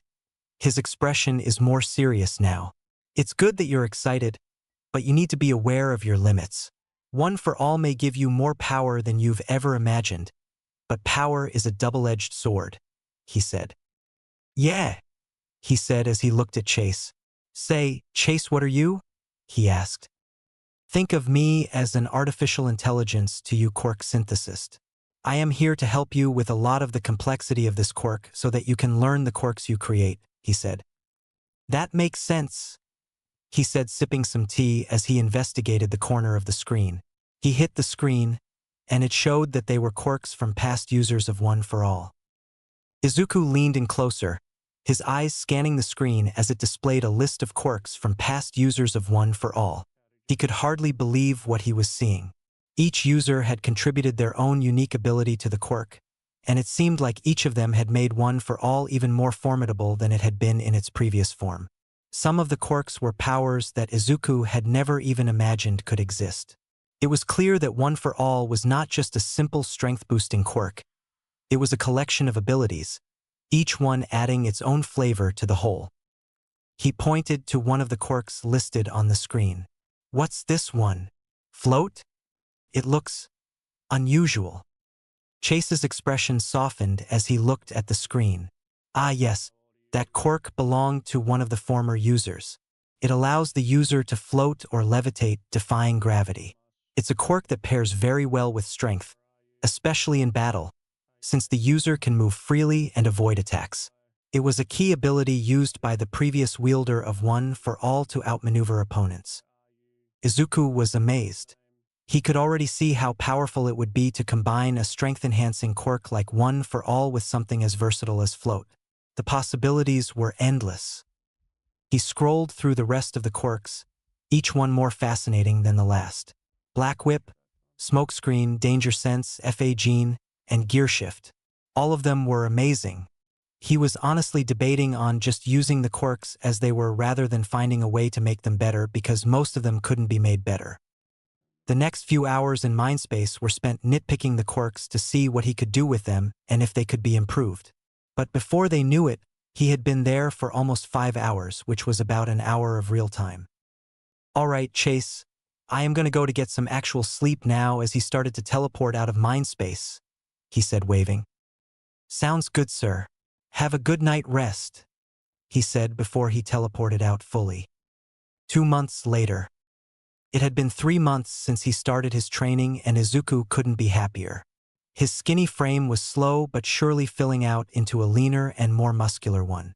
Arai had taught him quite a bit in martial arts and was glad he was done with some of the training he had him do. Arai-sensei had drilled it into his head that flexibility is something every hero should know, and every day there was a minimum of 20 minutes of it. Izuku rubbed his inner thigh in pain. He still remembered when he had him to the splits for the first time. He felt like he couldn't walk right for weeks, but thankfully it barely hurt anymore. His job was also going well for him too. He went from earning $15 an hour to now making $18 an hour, which he was all for. As he walked up to the school, he thought that his progress in academics was going to worsen from his training schedule, but as it turns out, they got better. He went from being in the top 15 in the school to he was now in the top 3, with 2 of the other students having IQ quirks much stronger than his brain boost. He also found out that anything that he was touching with his body when entering mindspace he would bring in there. So, he started to bring in multiple books for reading, allowing him more time to learn. He started to read into topics of mathematics, biology, chemistry, physics, and technology, often using mindspace to digest the material more quickly. The more he absorbed, the better he became at applying it in real life. His ability to multitask had improved, and he felt his mind growing sharper with each passing day. As much as he enjoyed his physical training, the mental side of his development was equally important. If he could understand the complexities of the quirks he was working with, he could learn to harness them more effectively. He was almost at class when he was tripped in the hallway. Izuku looked up to see it was Inori, Ichiro, and Bakugo waiting a few doors down from their class. "Oops," said Bakugo smirking. Izuku just stared at him, picked up his things, and started to walk to class when he was called out again. "Don't ignore me, you fucker," yelled out Bakugo. He kept his head down and continued to walk toward his class, hoping that Bakugo and the others would just let it go. Something that was getting annoying to him was this. He started to stop talking to them unless it was needed. He still told them the same thing, that he was going to be a hero every time they brought it up. As he said before, the pain was lessening from their blows, which meant that he was getting stronger. Thank God they stopped talking about how he lied about having a quirk. But Inori wasn't done. She stepped into his path, blocking his way with a smug grin on her face. "What's the matter, Deku? Finally learned how to walk with your head up?" She laughed, and Ichiro snickered behind her. Izuku could feel his frustration building. The constant teasing and bullying had become an exhausting routine, and though he was getting stronger physically and mentally, it still hurt. He could see them, but he refused to let them see how much their words affected him. "Move," Izuku muttered, his voice low but firm. "Oh? You think you're tough now, huh?" she said mockingly with her hands on her hips. Izuku gritted his teeth slightly and put his hand on Inori's shoulder to surprise her. With a hard push, she was shoved face first into the lockers, making a loud thud. Ichiro and Bakugo were wide-eyed at that. Never in their lives had they seen Izuku lay his hands on someone like that. "I said to move," he said coldly, walking into the classroom. Inori looked at him and saw that he wasn't having it today. She was fine by all accounts because it didn't feel like he wanted to hurt her, but it still was an act of aggression. Inori glared at Izuku as he walked away, her face flushing with embarrassment and anger. She pushed herself off the lockers and stomped after him, but Ichiro grabbed her arm. "Let it go," he muttered, his eyes still wide with shock. "Let's deal with it later," he said. Inori looked at Izuku as he sat down and gritted her teeth.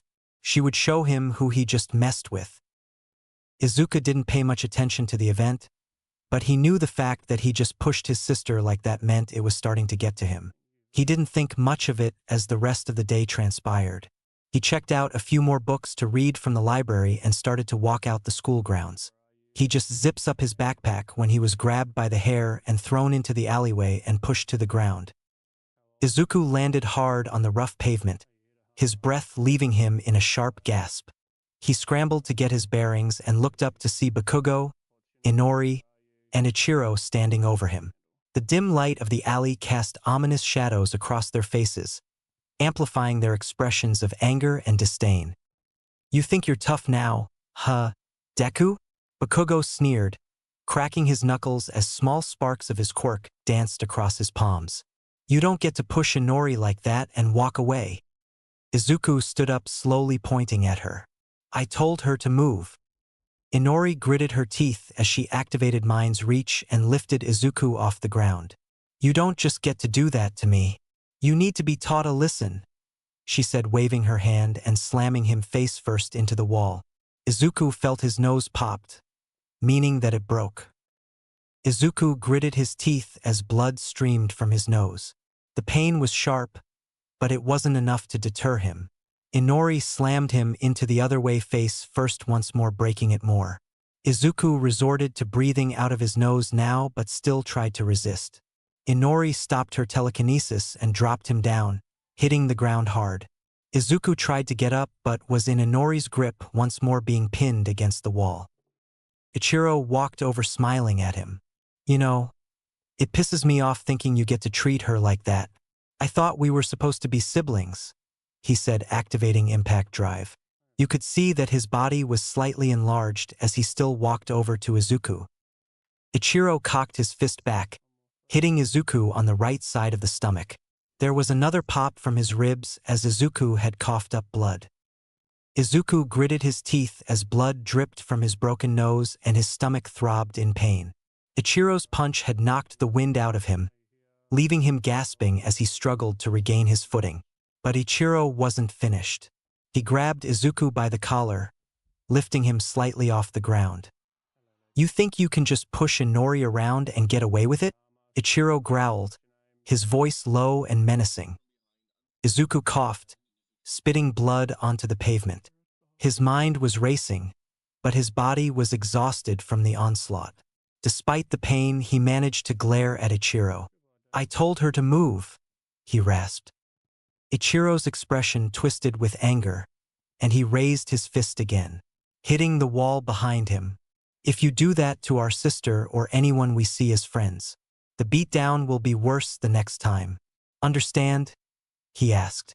Izuku nodded at this and he was dropped down. Izuku crumpled to the ground, his body screaming in protest as he struggled to breathe. His vision blurred with pain, but he clenched his fists tightly, digging his nails into his palms to keep himself grounded. His ribs ached, his face was throbbing, and his stomach churned from the repeated blows. Still, his resolve remained intact.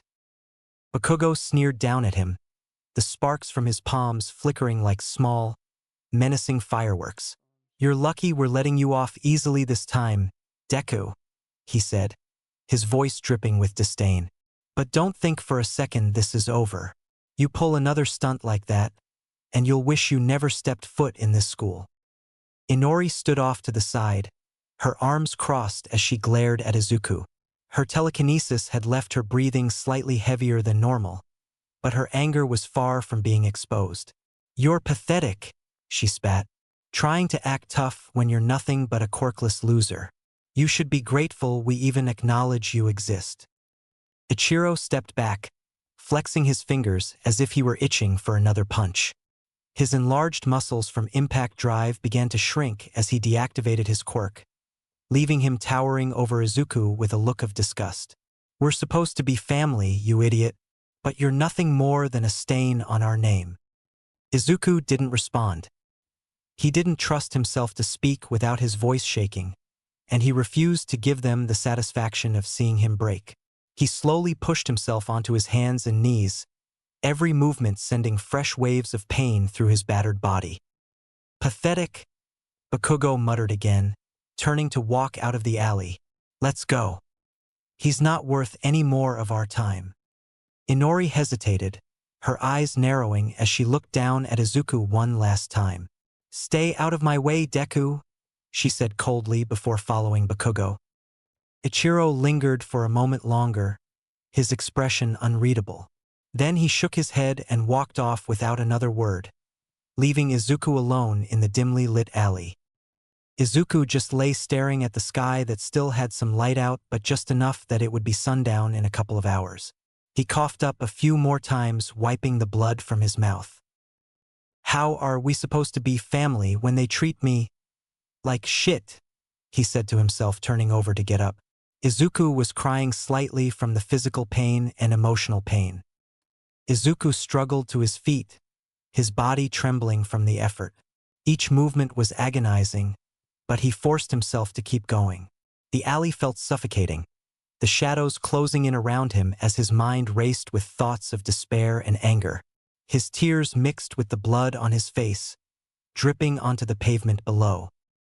He clutched his side, the pain from his broken ribs making it difficult to breathe, let alone walk. His legs wobbled beneath him, threatening to give out at any moment. But Izuku pushed forward, one shaky step at a time, determined to make it home before the sun fully disappeared. Screw it, I need a hospital, he said as he started to walk to the nearest one he could find. He stopped for 1 second, grabbing his nose. He would be damned if he was charged more money than he needed to. With a yelp of pain, he fixed his nose and it was back in place. Izuku winced as he adjusted his grip on his side, trying to keep the sharp pain at bay. He knew he couldn't let himself collapse in the middle of the street. Not now. His determination to reach a hospital overrode his embarrassment. The occasional glance from passers-by felt like needles, but he refused to acknowledge them. His thoughts swirled with the events of the day. How did it come to this? He wondered bitterly. The so-called siblings who were supposed to have his back were his greatest tormentors. Bakugo had always been harsh, but Inori and Ichiro's betrayal cut deeper. Family wasn't supposed to hurt you like this, physically or emotionally. He gritted his teeth, his resolve hardening with each agonizing step. "I can't stay like this forever," he muttered. "I won't." The faint glow of a neon sign caught his eye, a small urgent care clinic. It wasn't a full hospital, but it would do. Izuku hesitated before entering, his hand trembling as he pushed open the door. The cool, sterile air of the clinic was a stark contrast to the suffocating warmth outside. A receptionist looked up, her eyes widening at the sight of him. "Oh my, sir, are you okay?" Izuku forced a weak smile, though the movement sent a fresh jolt of pain through his face. I need some help," he said, his voice hoarse. The receptionist hurried to her feet, calling for a nurse. Within moments, Izuku was led into a small examination room. The nurse's questions came rapid-fire, but Izuku struggled to answer, his mind clouded by pain and exhaustion. "Did someone do this to you?" the nurse asked gently, her eyes scanning his injuries with a mixture of concern and suspicion. Izuku hesitated. His first instinct was to deny it, to protect the people who had done this, even if they didn't deserve it. "It was just me getting jumped," he mumbled, avoiding her gaze. The nurse didn't look convinced, but she didn't press further. "We'll need to get you cleaned up and take some x-rays to assess the damage," she said. Izuku nodded, too tired to argue. As the nurse worked, cleaning his wounds and setting up for the scans, his thoughts drifted back to his training. "If I were stronger," he said to himself. When they were finished, the doctor returned with the results.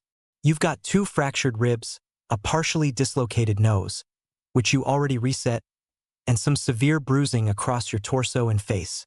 You'll need to avoid heavy physical activity for at least 6 weeks to allow the ribs to heal properly." Izuku's heart sank. 6 weeks? That was practically an eternity in his world. He couldn't afford to stop training, not when he was already so far behind. "But there is another option, and you are lucky that there is. There is a lady here that speeds up the recovery of your injuries to where you are good as new," she said, making his eyes go wide. "Recovery girl is here?" he asked excitedly, but yelping in pain from his ribs. "Ah, I see you know your stuff, but yes, she is here. She is on the 3rd floor, and I can have her come down to see if she can do it for you." Izuku's heart raced, a flicker of hope piercing through the pain and exhaustion. Recovery girl is here? He could hardly believe his luck. If anyone could heal him quickly, it was her. "Yes, please," he said, his voice breaking with relief. Despite the sharp pang in his ribs, he sat up straighter, ignoring the nurse's worried glance. I mean, if she has the time." The nurse smiled softly, recognizing the spark of determination in his eyes. "I'll call her down," she said, leaving the room. Izuku slumped back against the examination table, his head spinning with possibilities. He could get back to training sooner, strengthen himself, and finally prove that he wasn't as weak as everyone thought. But beneath the optimism, doubt lingered. Would this really be enough to close the gap between him and his tormentors? A few minutes later, the door opened, and Recovery Girl entered. Her petite frame and kind smile radiated a sense of comfort, though her sharp eyes quickly assessed his injuries with a practiced gaze. "Goodness, young man, you've been through quite the ordeal," she said, shaking her head. "You're lucky you didn't puncture a lung with those ribs. Now, tell me what happened." Izuku's voice trembled as he spoke, each word strained from the pain in his chest. I got jumped. That's all. Recovery girl narrowed her eyes, clearly unconvinced. It seems like there's more to the story, but I won't press you if you're not ready to share. Let's focus on getting you healed up first. She stepped closer, pulling out her signature syringe-like healing device.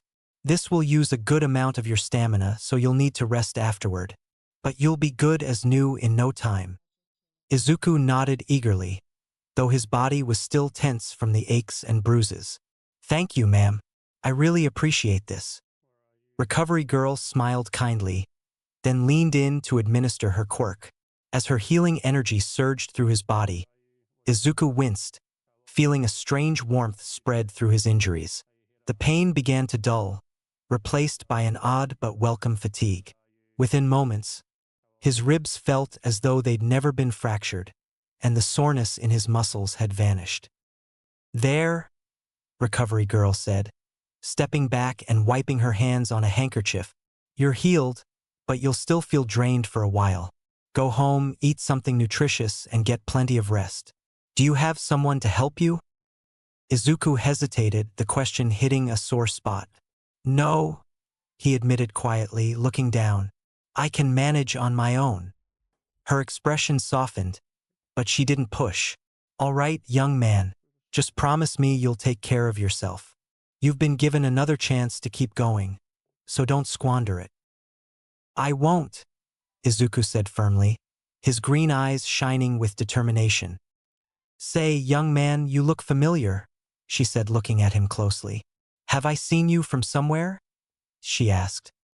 I think you have me confused with someone else, said Izuku, wondering who she thought he was. Recovery girl tilted her head slightly, her gaze sharp as she studied him, but she didn't press further. Maybe. It's not uncommon for me to see young faces around here. You're certainly a determined one, though. Keep that fire, it'll take you far. Izuku nodded silently, grateful for her words, though a nagging feeling settled in the back of his mind. He'd felt that same sense of familiarity in her voice, like she had known him long before that moment. But, as he thought about it more, he realized that it didn't matter now. All that mattered was healing, training, and proving to himself that he could become something more. Recovery girl gave him one final smile before she turned to leave the room. Now get some rest, young man. Don't push yourself too hard. Remember what I said. Take care of yourself. Izuku smiled weakly, the words sticking in his head as he left the clinic, feeling lighter than he had in days. Even though the events with his family had left scars on his heart, the physical pain was now a distant memory, thanks to her healing. Izuku started to walk home knowing he would be late for supper, but he didn't care too much. He decided to see one night if they cared if he was home or not. When they had dinner, and not surprised, they didn't say a thing. It hurt him more than they realized, but if they didn't care enough to have him at dinner, then it wasn't worth it. As he got home, the lights were off, meaning the family was somewhere else right now. He walked into his room where he had gotten 2 notifications on a screen that only he could see in front of him. Achievement complete. Apply for a gym membership, get a job, and commit to a consistent workout routine for 3 months. Reward: 1 quirk creation available. This made Izuku smile, knowing he could give himself another quirk. The question is what though? He went to his room and entered his mind space, excited to create a new quirk. When he entered, Chase was already waiting for him, ready to create a quirk. Here is your tea, sir, he said, handing it to him. Thank you, Chase. Now let us get ready to design my quirk, he said happily. Right away, sir, he said, hitting a few buttons on the panel changing his screen. Here it is, sir. Right now, you have a total of 46 quirks stored in the library. Have you thought about what type of quirk you would like to make? He asked. Well, that is the thing. I currently have Brain Boost, which gives me an additional 40 IQ constantly, and I don't know where to go from here. What type of quirk would be good to make? He asked for his opinion. Chase put a hand to his chin. Well, there are defensive quirks, elemental-based quirks, IQ quirks like you have made, and many more. I am not too sure, he said honestly. All right, let me look through the library for a second, he said, waving his hand to generate the library before him. Chase had taught him that, and he was glad he could use it now. He started to look through his collection of stored quirks and started to list some of them. He looked at one for all and didn't even take a second glance. Hell no, he said, walking past it. Let me see here. Explosion wouldn't be good. Jolt is a maybe. I still would like to see what I can do with that, he said to himself. That was when his eyes went wide. The book he picked up said the words heal on top of it. Izuku smiled and went back to the panel to get to work. Chase, I just realized that I possess Recovery Girl's quirk heal. This is a big game changer, he said. Chase raised an eyebrow, his gaze shifting to the quirk Izuku had just selected. Heal? He repeated thoughtfully. You're correct, sir. That's indeed a game changer.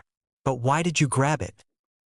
Well, if I am being honest, I do not want to go to the hospital constantly from being beat up, so I think it would be a good idea to have a quirk that can heal me and maybe others, he said quietly. Excellent idea, sir. How would you like to set the parameters of your new quirk? He asked as he put the quirk to the screen for him to choose. Is there a way to have the quirk heal myself slowly over time but also heal others? He asked. Yes, sir, there is. You also have a quirk in storage that you have read in death yet. As he snaps his fingers with the book teleporting in his hand, he said, showing him. The book was labeled Cellular Stimulation. In essence, the quirk talked about how it could boost the cells of the body to increase the healing process in a positive way and not negatively affect the body.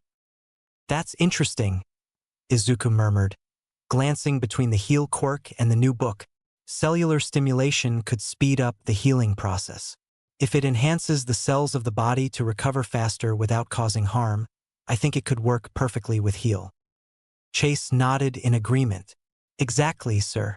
The combination of heal and cellular stimulation could allow for a rapid healing process, not only for you but also for others. You could heal more efficiently and with greater range, and the energy cost might be reduced, as the body will recover on its own more swiftly. That would be amazing, though I would rather have myself place a hand on them to heal them and not kiss them, he said, blushing slightly. Let me make the adjustments and see where it is. Izuku started to make the adjustments, his fingers moving quickly over the virtual interface. All right, I want to be able to place my hand on someone, heal them, and use cellular stimulation to speed up the process. But I also need the ability to heal myself without the need to touch myself. I want it to be faster than normal regeneration, but also so that I do not get tired myself. Wait, I also want people to not get tired of when I heal them, he said, looking at Chase. Chase nodded thoughtfully as he processed Izuku's request. Understood, sir. So, you want to heal others by placing your hand on them, using cellular stimulation to enhance the healing processing, and being able to heal yourself passively without tiring yourself or others out. That's quite an intricate setup, but it's possible. We can add a passive healing mode that activates when you are injured, healing you gradually without consuming too much energy. Izuku's fingers hovered over the screen, his eyes scanning the parameters.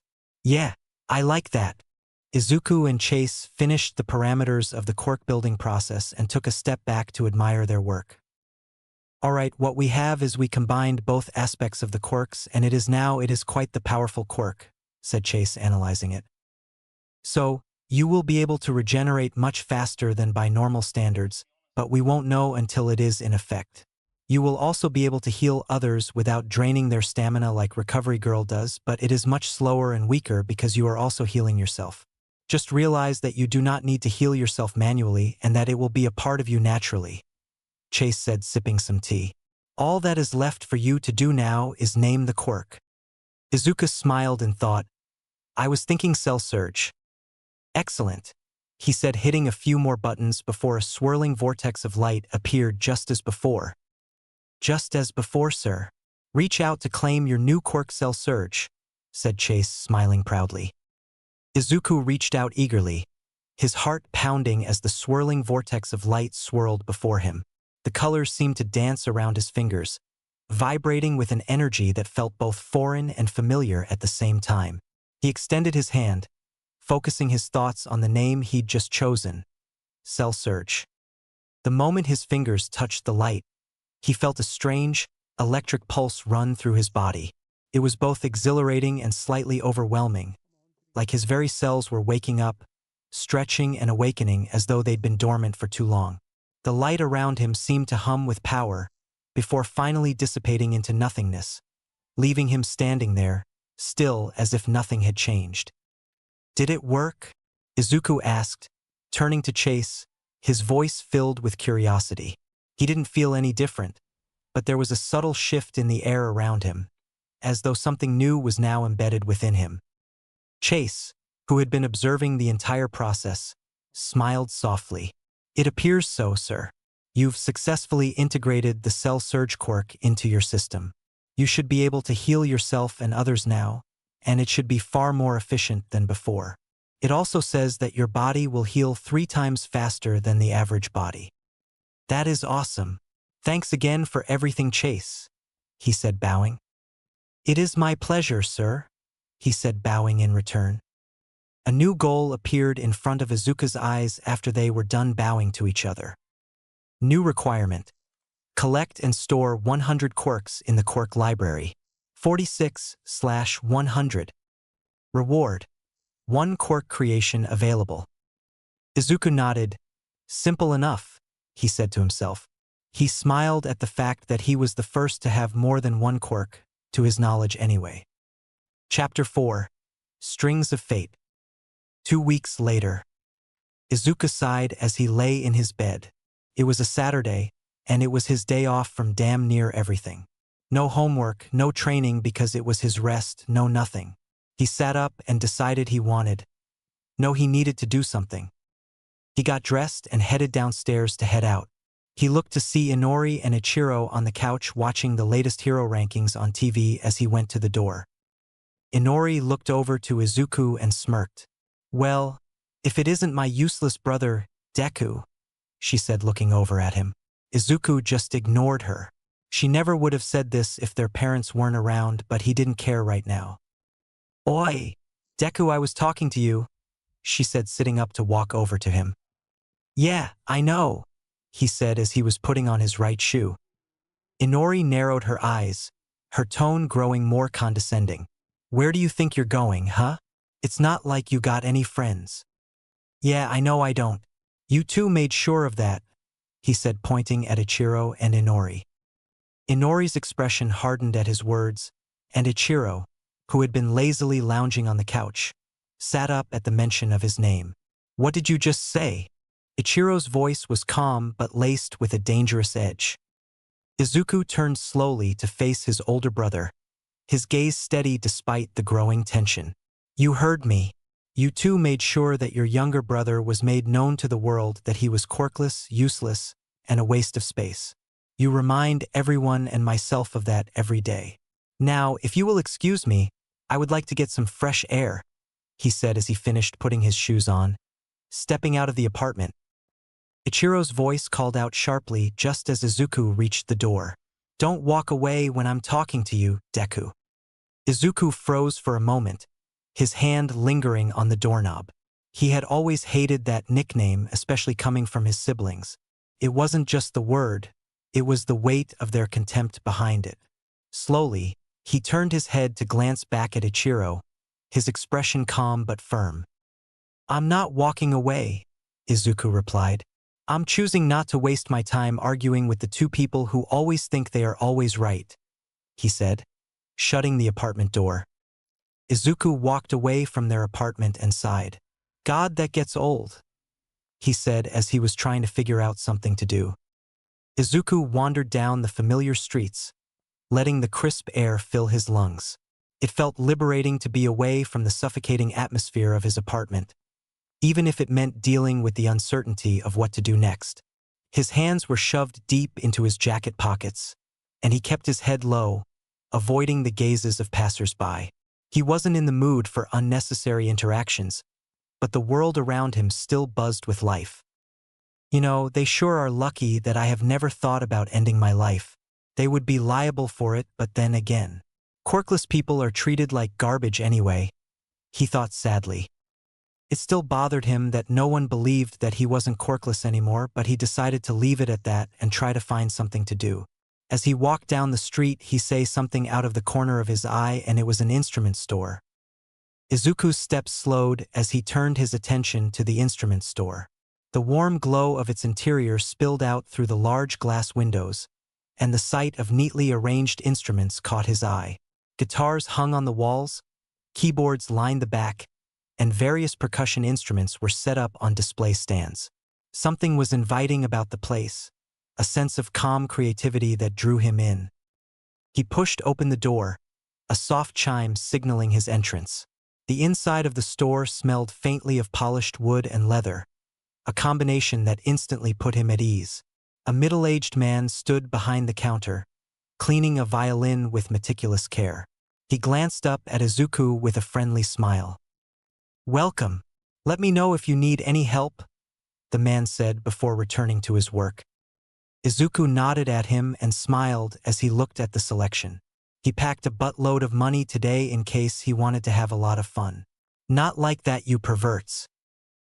As he looked at the guitars, he wasn't too sure what to get, whether it was an acoustic or an electric one. He was interrupted from his thoughts as someone tapped him on the shoulder. "Trying to figure out what kind of guitar you want?" asked a feminine voice from his side. "Yeah, I've never played or anything, so I don't know where to start," he said, turning to the girl. Izuku turned to see a girl with short, black hair and a pair of headphone jacks dangling from her earlobes. Her sharp, black eyes appraised him with a mix of curiosity and confidence. She wore a leather jacket over a band t-shirt, paired with ripped jeans and boots, exuding an air of cool nonchalance. A pair of drumsticks were tucked into her jacket pocket, hinting at her musical background. The girl gave him a small smirk. "Well, if you're starting fresh, you've come to the right place. I'm Kyokajiro. I know a thing or two about guitars and music in general." Izuku offered a shy smile, a bit taken aback by her easy demeanor. I'm Izuku Yagi. "I've been thinking about picking up music to, try something new. Do you work here?" "Oh no, I don't. I saw you were struggling and decided to help," she said, shrugging. Jiro tilted her head, her sharp eyes narrowing slightly as she studied him. "You seem like someone who could use a good escape," she said, her tone softer. "Music has a way of drowning out the noise in your head. Trust me, it's worth it." Izuku nodded, appreciating her understanding without needing to delve into the details of his situation. "So, where should I start? Acoustic or electric?" Jiro tapped her chin, a thoughtful expression crossing her face. "Well, that depends. Acoustic is great for starting out, easy to pick up, no extra gear. Plus, it's versatile and portable. But if you're into the idea of rocking out and making some serious noise, electric's the way to go." Izuku scratched the back of his head. "I don't know. I think I'd like something I can play at home without disturbing anyone." "Acoustic it is," Jiro said, her smirk returning. "Follow me." She led him to a display of acoustic guitars, her movements confident and purposeful. She stopped in front of a row of instruments, running her fingers lightly over the polished wood. "Here, this one's a classic starter guitar. Solid build, good sound, and it won't break the bank." Izuku reached out tentatively, his fingers brushing against the smooth surface of the guitar. He picked it up, marveling at its lightweight and the warmth of the wood against his palms. "It's nice," he said, his voice tinged with wonder. Jiro chuckled. "Nice is a good start. Let me show you how to hold it." She stepped closer, her hands moving with precision as she adjusted his grip on the guitar. "Relax your shoulders. Let it rest against your body like this. See? Comfortable, right?" Izuku nodded, his grip steadying under her guidance. "Yeah, feels natural." "Good," she said, stepping back and crossing her arms. "Now let's try a basic chord. Place your fingers here and here. Press down firmly, but not too hard. You don't want to strain yourself." Izuku followed her instructions, his brow furrowed in concentration. He strummed the strings, producing a sound that was more twang than melody. He winced, but Jiro smirked. "Hey, it's a start," she said. "No one's a pro on their first try. Keep at it." Izuku smiled sheepishly, his cheeks tinged pink at his less-than-perfect first attempt. "Thanks, Jiro. I think I'll buy this," he said, picking it up and taking it to the counter. "Good choice," Jiro said, watching as Izuku carefully carried the guitar to the counter. The shopkeeper, still polishing the violin, looked up and set his work aside to help. "Ah, that's a fine instrument," the shopkeeper said with a warm smile. "Great for beginners, but it'll grow with you as you improve." He rang up the purchase, adding a small starter kit with extra strings and a beginner's guidebook. "Do you need a case for it?" Yes, please," Izuku replied, fumbling slightly with his wallet. He placed the money on the counter, grateful he'd brought enough to cover everything. As the shopkeeper packed the guitar, Izuku glanced back at Jiro, who had casually perched on a nearby stool, twirling one of her drumsticks. "Do you come here often?" he asked, genuinely curious. "Every now and then," Jiro said, shrugging. "I like to check out new instruments, maybe pick up supplies. Plus, it's a nice place to unwind." Izuku nodded, understanding the sentiment. There was something calming about the store's atmosphere, with its faint scent of wood and the quiet hum of conversation. It felt like a safe space, a small bubble of peace in an otherwise chaotic world. The shopkeeper handed him the guitar, now snug in a protective case. "Take good care of it," he said, "and don't hesitate to come back if you need anything." "Thank you," Izuku said, bowing politely before turning to Jiro. "Thanks for your help, too. I probably would have left empty-handed if you hadn't stepped in." Jiro smirked, standing up and slinging her drumsticks back into her jacket pocket. "No problem. It's fun seeing someone get into music for the first time. Just promise me you'll practice, yeah? Don't let that guitar gather dust." "I won't," he said, bowing. "Thank you again," he said, leaving, but was stopped once more by her putting a hand on his shoulder. "Wait, give me your number," she said, pulling out her phone. Izuku blushed immediately after that. Sure," Izuku stammered, fumbling for his phone. His hands trembled slightly as he unlocked it, the sudden request catching him completely off guard. He wasn't used to people being so direct with him, especially someone as effortlessly cool as Jiro. Jiro smirked, clearly amused by his flustered reaction. "Relax, it's not a big deal," she said, holding out her phone. "Here, put your number in." Izuku nodded quickly, typing his number into her phone with careful precision. When he handed it back, Jiro glanced at the screen to confirm it was saved and gave a small nod of approval. "All right, Yagi, I'll shoot you a text later. Don't ignore it, or I'll know you're slacking off." He chuckled nervously, his cheeks still pink. "I won't. Promise." When he got home, he placed the guitar case on his bed and carefully opened it. The polished wood gleamed under the soft light of his room, and Izuku ran his fingers along the body, marveling at its craftsmanship.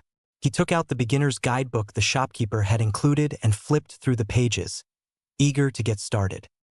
He spent the next few hours experimenting with the chords Jiro had shown him, strumming clumsily but with determination.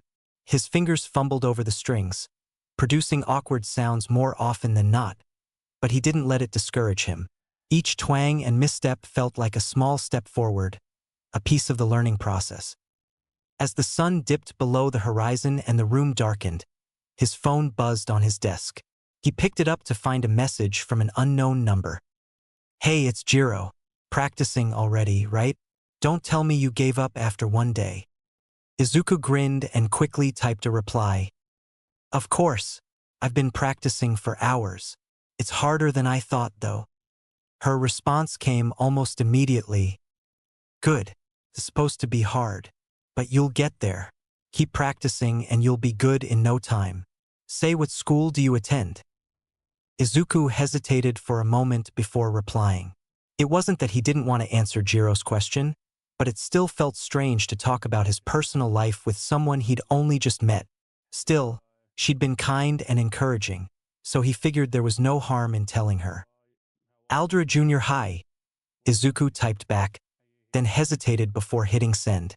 After a moment, he pressed the button, feeling a small flutter of nervousness as he did so. It wasn't like Aldra had the best reputation, and he wasn't sure how Jiro might react. Her reply came quickly.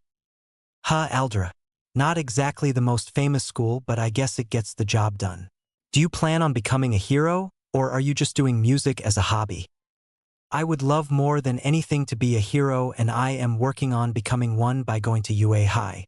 I am learning music to have as a hobby so that I am not always training, reading, or overexerting myself, he texted her. UA High? That's pretty awesome. I get the whole balance thing, though. Heroes can't save the world if they burn out, right? Plus, music's a great way to relax and focus on something other than the stress of everything. The two continued to text each other, making Izuku smile more and more. This was a friend that he could consider an actual friend. Not unlike Bakugo or his siblings. It might have been his first year at a letter junior high, but he couldn't wait to get out of there. He hoped that this new friendship would last. 1 month later.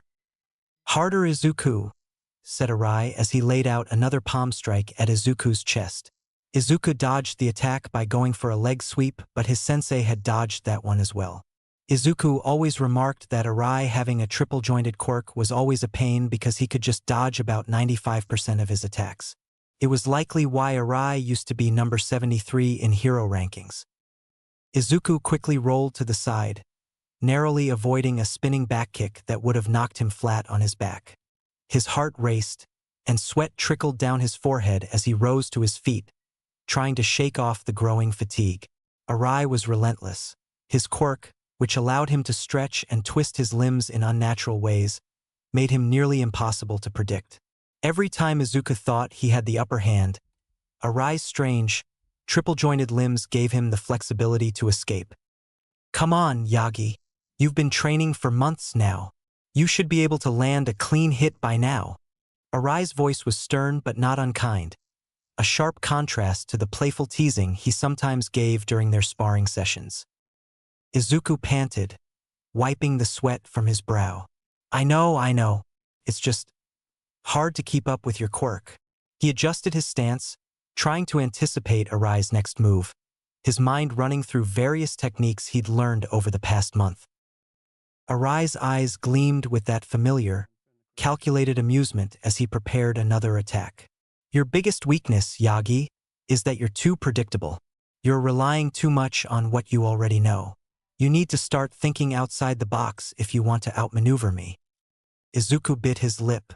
He knew Arai was right. His usual method of brute force wasn't going to work here, especially when facing someone with such an unpredictable quirk.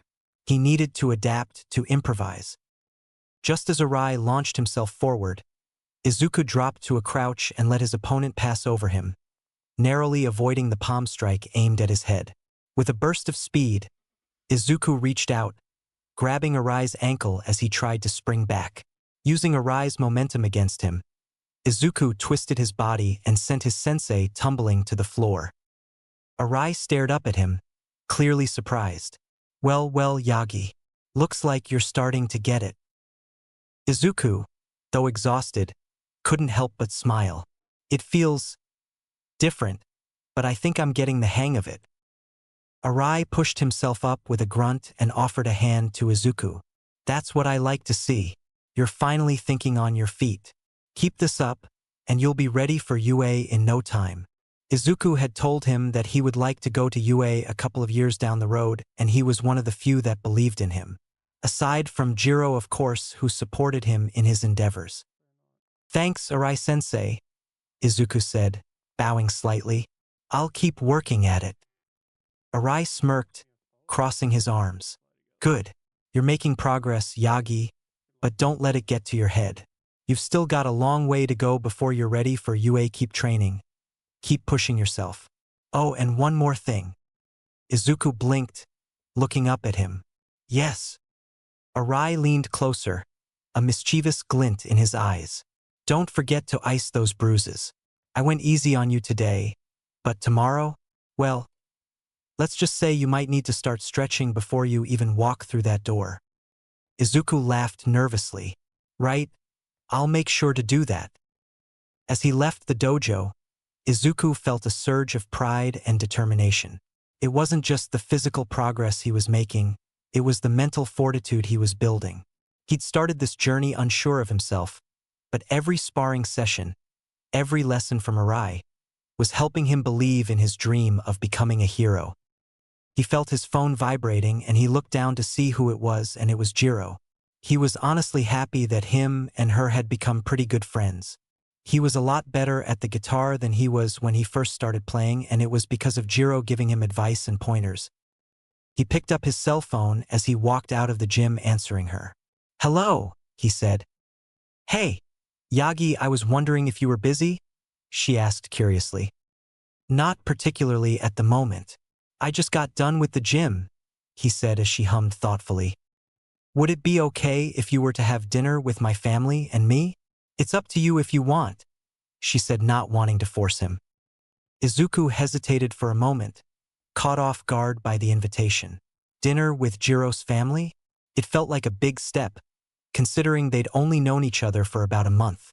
But then again, Jiro had been nothing but supportive and kind to him, and the idea of spending more time with her, especially in a setting outside of training or texting, sounded nice. "I'd love to," Izuku said, a small smile forming on his lips. "Are you sure your family won't mind?" Jiro chuckled on the other end of the line. "Trust me, my parents are cool. My mom's been curious about the new friend I keep mentioning, so you'll probably score some points just by showing up." "Okay, where should I meet you?" Izuku asked, shifting his gym bag to his other shoulder. "I'll text you the address. It's not too far from where you are. Come by around 7. "Sounds good. I'll see you then," Izuku replied. "Great. Oh, and Yagi." "Yeah. Relax." "Well, I'm just an awkward guy, you know," he said, rubbing the back of his head. "Yeah, I know that, but it's fine." Izuku laughed nervously. "Thanks for the warning. See you later." Hanging up the call, Izuku felt a mixture of excitement and anxiety. Meeting someone's family was a big deal, even if it was just as friends. He quickened his pace, heading home to shower and find something presentable to wear. He cleaned up and threw on a gray long sleeve with black pants along with his red shoes, and he was eventually on his way. Izuku arrived at the address Jiro had sent him, pausing outside the modest yet welcoming home.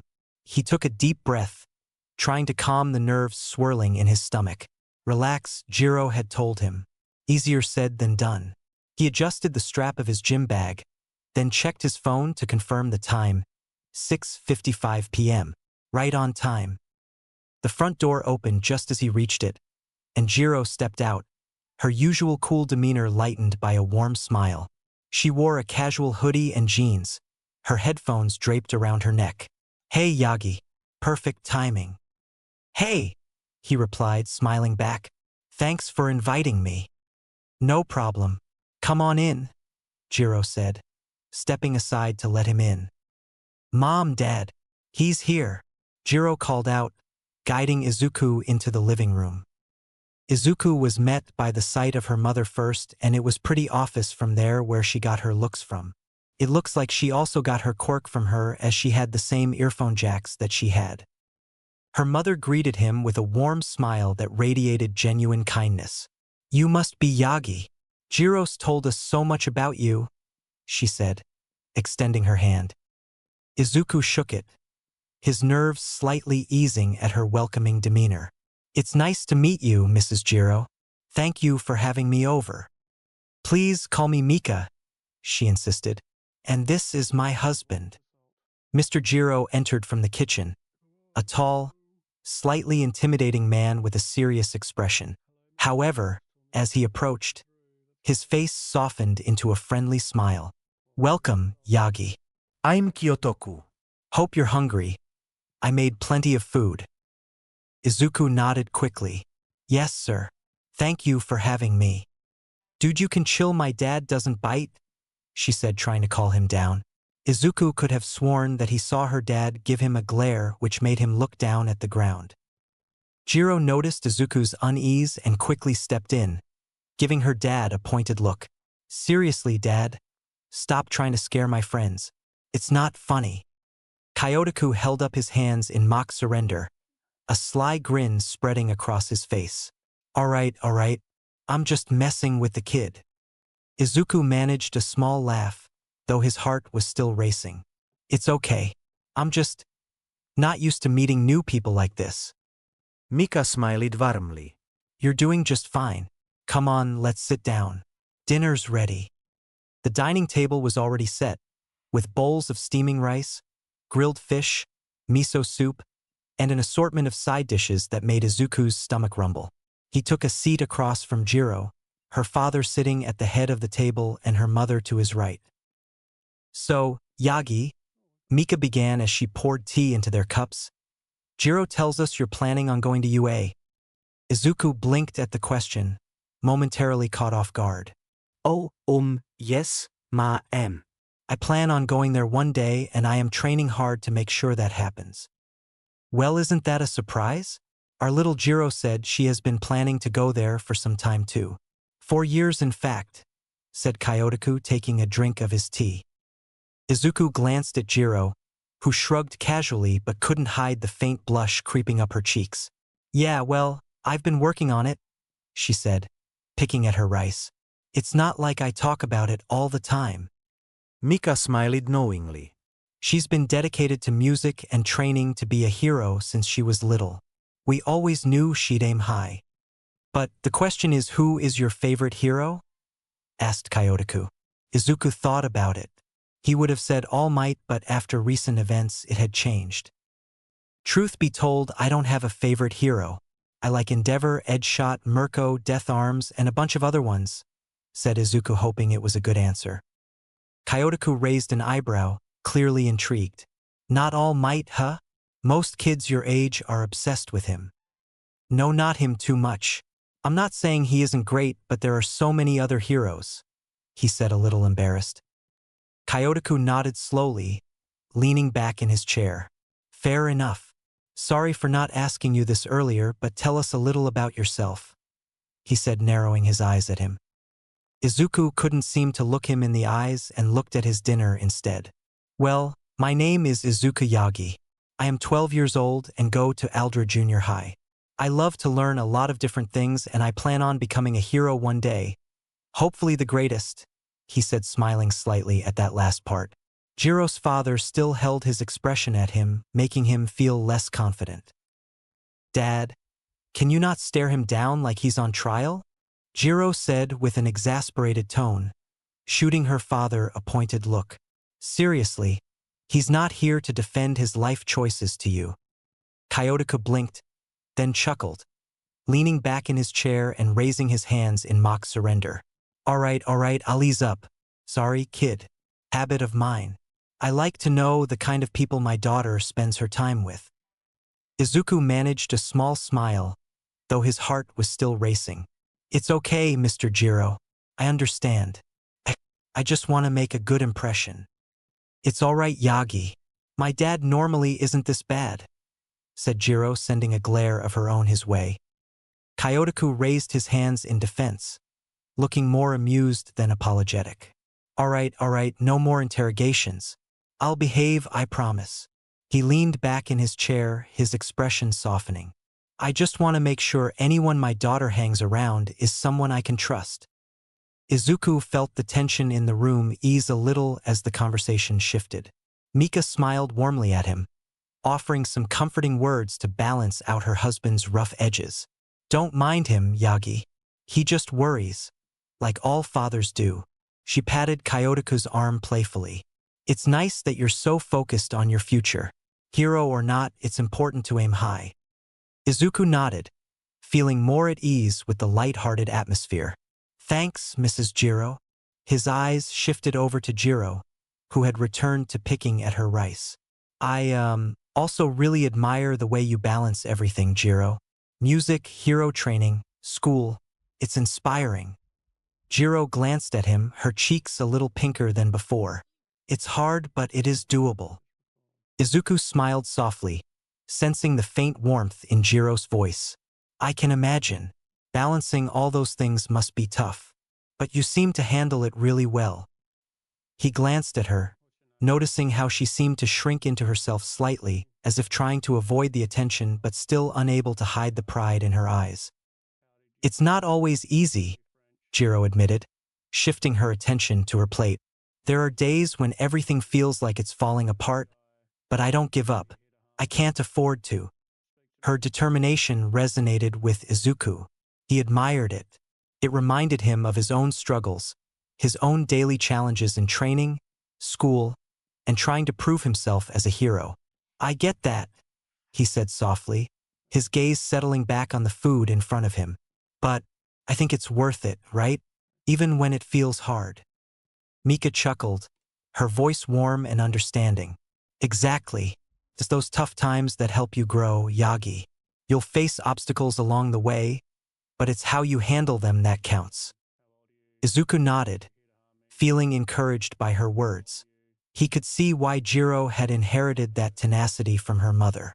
The conversation continued, flowing more easily now that the atmosphere had settled.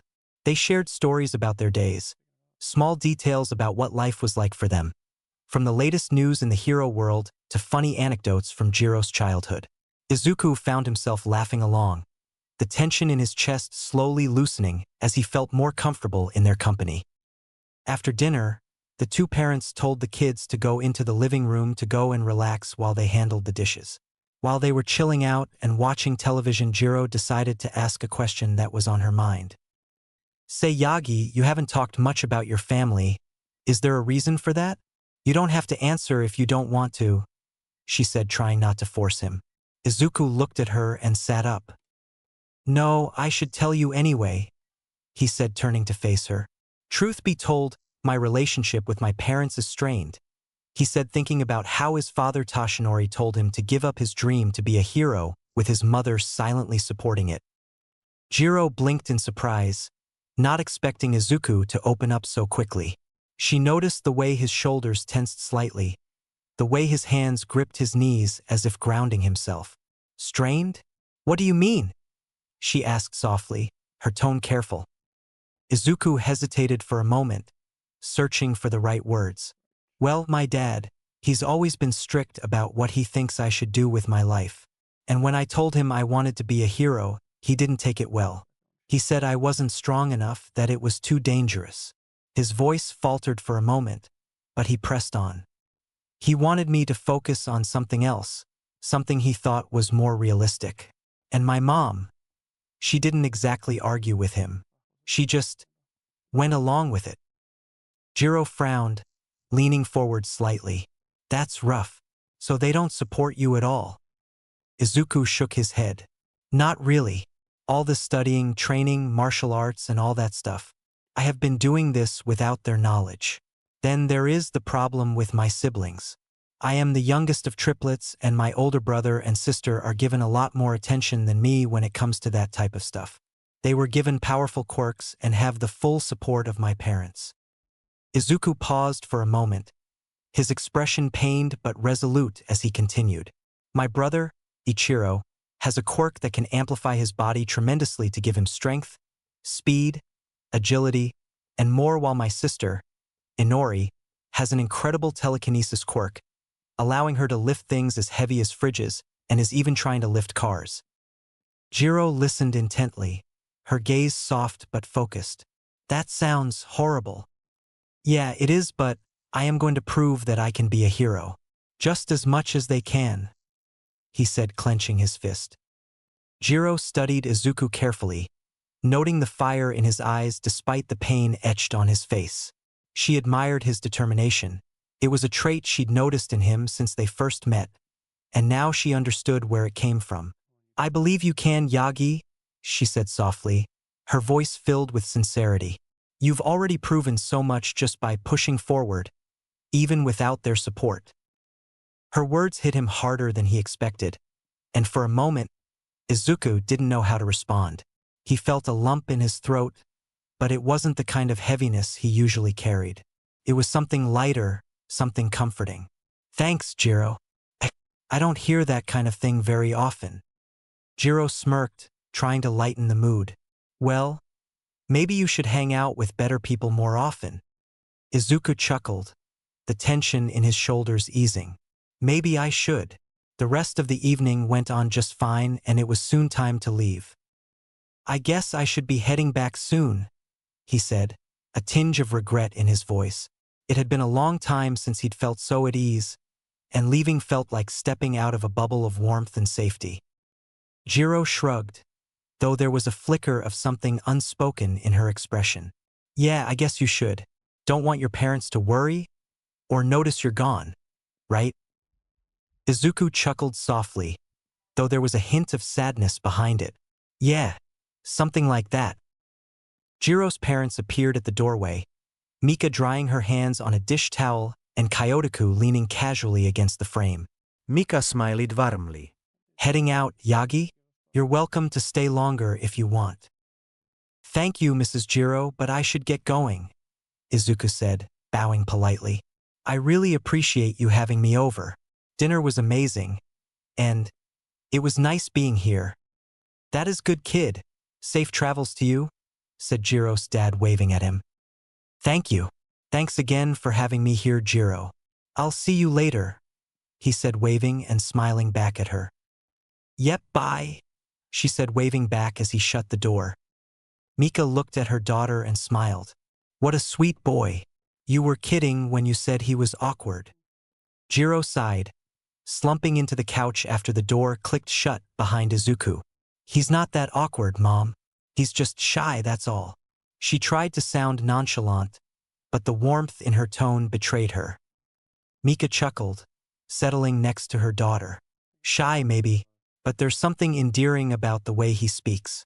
He's genuine, which is refreshing. She gave Jiro a knowing glance. You don't bring friends home very often. What made you want to bring him over? Jiro shrugged, avoiding her mother's gaze. I dunno. He's different. Not in a bad way, just he works hard. And he doesn't seem like the type to give up, even when things get tough. Her voice softened as she continued. It's kind of inspiring, I guess. Kyotoku joined them, wiping his hands on a kitchen towel. Inspiring, huh? Sounds like someone's impressed. He smirked, earning a sharp glare from his daughter. Dad? Jiro groaned, leaning her head back against the couch. Don't start. All right, he said, raising his hands in surrender. I'm just saying he seems like a good kid. A bit nervous, but good. You could do worse for a friend. Jiro rolled her eyes, but a small smile tugged at her lips. He is a good guy. A little too hard on himself, though. You heard him. His family doesn't support him, and he's out here training in secret just to prove himself. It's kind of unfair. Mika nodded doubtfully. It is, but it also says a lot about his character. He's determined, and that's something to admire. Still, it's sad that he doesn't have the support he deserves. With Izuku, that dinner could have gone worse, he said to himself as he walked up to his apartment door. He was happy to have made an impression on her parents, making them know he was a nice kid. He opened the door to see that no one was in the living room or dining room area again. He decided to pull out a book to read to get a different environment for reading before he decided to go to bed. He plopped himself down on the couch and pulled out a book about the latest in gadgets and how they were made. Izuku flipped through the pages of the book, his fingers tracing over the diagrams of intricate gadget designs. The soft hum of the apartment's refrigerator was the only sound accompanying him in the quiet space. He found himself engrossed in an article about a new type of compact jet propulsion system, marveling at the ingenuity behind the design. He heard something from the door and he saw his dad walk in with a tired look on his face. Toshinori turned around and locked the door and was surprised to see his son, his other son. Son, what are you doing? He asked, setting down his briefcase. Izuku frowned slightly, not wanting to look at him. Reading, was all he said as he tried to indulge himself more in his book. Toshinori nodded at that. Reading is always good. Say, I noticed that you no longer have All Might posters and memorabilia in your room. Yeah, what about it? He said, getting annoyed. Truth was he took them down the moment he found out his dad was All Might. The man that treated him like shit and told him to give up on his dream was no hero. Well, you just seem to have stopped idolizing him, Toshinori said, wondering why his son took down the posters. Well, I guess we all have to grow up sometime. Besides, I needed the money, he said, closing his book in annoyance. Toshinori's brow furrowed as he processed his son's words. Grow up? Are you feeling okay? Never felt better, he said, walking upstairs to his room. Toshinori looked confused at his son. Izuku had always seen All Might himself as like a god. He shrugged, pushing that thought to the side. He needed to prepare for a long night of missions to try to stop crime. Chapter 5. Birthday Celebration. 1 month later, Izuku's birthday. Izuku sighed as he stretched out in legs in class. Something that he noticed was that with all of his reading and information that he learned from his memory recall from the Brain Boost quirk, the classes were starting to seem repetitive. He still listened, but he wasn't even paying attention half the time and was still getting A's on all his tests, quizzes, and homework. He felt something hit the back of his head, and he wiped it away to see it was a mushed-up paper ball. He looked back to see it was Bakugo spitting it at him. He shook his head, trying to get back to the lecture. It was his birthday, and he wasn't sure how he was going to celebrate it. Even if his parents still treated him badly and barely gave him attention, they still gave him a half-decent birthday. He was half tempted to spend it with Jiro and hang out with her instead. The other thing that made him happy was that Chase had sent a notification of a goal being birthday boy, and it said that he would be allowed to create 2 more quirks. It made him smile at the possible abilities he could do with that. Plus, his sensei gave him a break from the dojo for today to allow him to relax. Bakugo spit another ball on his head and Izuku dodged it, getting a surprised look from him. This made him madder and he decided to spit a few more. Izuku just accepted the hits to make him stop for a bit. Alright, class, that is all for today. Make sure to study for tomorrow's test, said their teacher as most of them started to pack up. Izuku gathered his belongings, carefully slipping his notebooks into his bag. As he stood to leave, Bakugo bumped into him intentionally, nearly making him drop his things. Watch where you're going, Deku, Bakugo sneered, his ever-present smirk twisting his features. Yes, Bakugo, said somewhat mockingly at him. Bakugo stopped for a second and scoffed. That was another thing that had changed. He had stopped calling him Kakin as there was a name for his friend, not an asshole who treated him like shit every day. Funny enough, it was starting to visibly bother Bakugo that he wasn't do it anymore. He picked up his things while walking down the halls and saw his siblings hanging out by the door. Yo, Deku, how you are doing? Asked Inori a little too sweetly. Bakugo was standing near Ichiro, and they smirked at them. I'm fine. Why? He asked, confused. He knew he hadn't done anything yet, so why were they messing with him? Nothing, she said, walking around and pulling his bag off his back. He didn't resist, as that would cause more problems. She dumped out his bag to see what he had in there. Izuku sighed inwardly as his books and notes spilled onto the hallway floor, scattering in every direction. Students passing by glanced at the scene but didn't intervene. Most had learned to avoid getting involved when it came to Bakugo and Izuku's so-called friends. Seriously, Inori? Izuku muttered, bending down to gather his belongings.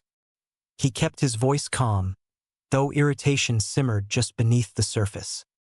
What's this, huh? Inori snatched up one of his notebooks, flipping through it with exaggerated curiosity. Are you writing a diary or something? How pathetic. Ichiro snickered, leaning against the wall with his arms crossed. Bakugo watched the scene with a smug grin, clearly enjoying the humiliation. They are books from the library, he said, trying to get it back, but Inori yanked it away from him. Let's see what it is, she said, using her telekinesis to pick up the books to see. Inori's telekinetic grip hovered the books in midair, her smirk growing wider as she read the titles aloud. Heroic Strategies for Rescue Missions, she said mockingly. Advanced quirk analysis. Tactical planning for pro heroes. Geez, what a nerd. You think you're hero material, Deku? More than a lot of people, yes, he said bluntly. Inori sent him a glare on his way. Are you still seriously trying to become a hero? She asked. Izuku met her glare head-on, his green eyes steady and unwavering. Yes, I am. And no amount of this, he gestured to his scattered books and notes, is going to change that. Ichiro heard this from the wall he was leaning on. Dude, we have been through this hundreds of times. You are quirkless. Izuku didn't flinch, though the weight of Ichiro's words pressed heavily against him. And I've told you just as many times, he said, his voice steady. A quirk isn't what makes a hero. It's their heart, their determination, and their willingness to do what's right. Most of the people had left the hallway, and there was no one around now, meaning Izuku had to get out of there, otherwise they would use their quirks on him. Izuku subtly glanced around the now empty hallway, his heart pounding. He knew what was coming. This wasn't the first time his siblings had cornered him when no one was around. He tightened his grip on his scattered belongings, his mind racing for an escape route. Inori floated the books higher, her telekinetic grip tightening. You're so full of yourself, Deku, acting like you're better than us just because you read a bunch of books. I never said I was better, Izuku replied, standing his ground. I just refuse to give up. Refuse to give up, huh? Ichiro said with a mocking laugh. He activated his quirk. Let's see how far that stubbornness gets you. Bakugo smirked, cracking his knuckles. You really don't learn, do you, Deku? Let's teach you a lesson you won't forget. Yeah, how about no? Why would guys waste your time on someone who you think is useless? He said, trying to deter them. Bakugo's smirk faltered for a moment, and Izuku's words seemed to hang in the air, heavy with defiance. Inori and Ichiro paused, as though considering the suggestion. The three of them powered down, and Inori sighed, putting the books down. Fair point.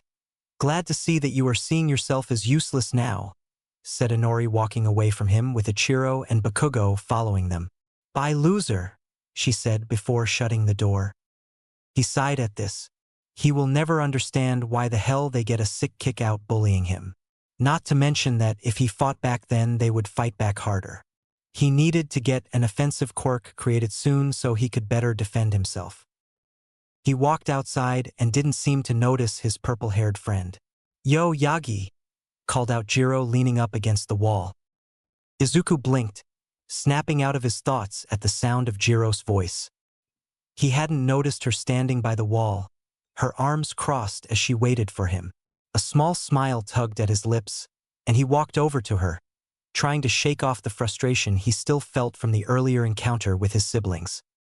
Hey, Jiro, he said, his voice a little more tired than he intended. Sorry, I was just lost in thought there.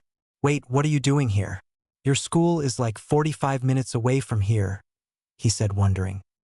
Well, it is your birthday, and I thought I would come and see my friend. Unless you don't want me to, she said, raising an eyebrow. No. I'm really glad you came, Jiro. I just didn't expect it. I wasn't planning on doing anything for my birthday.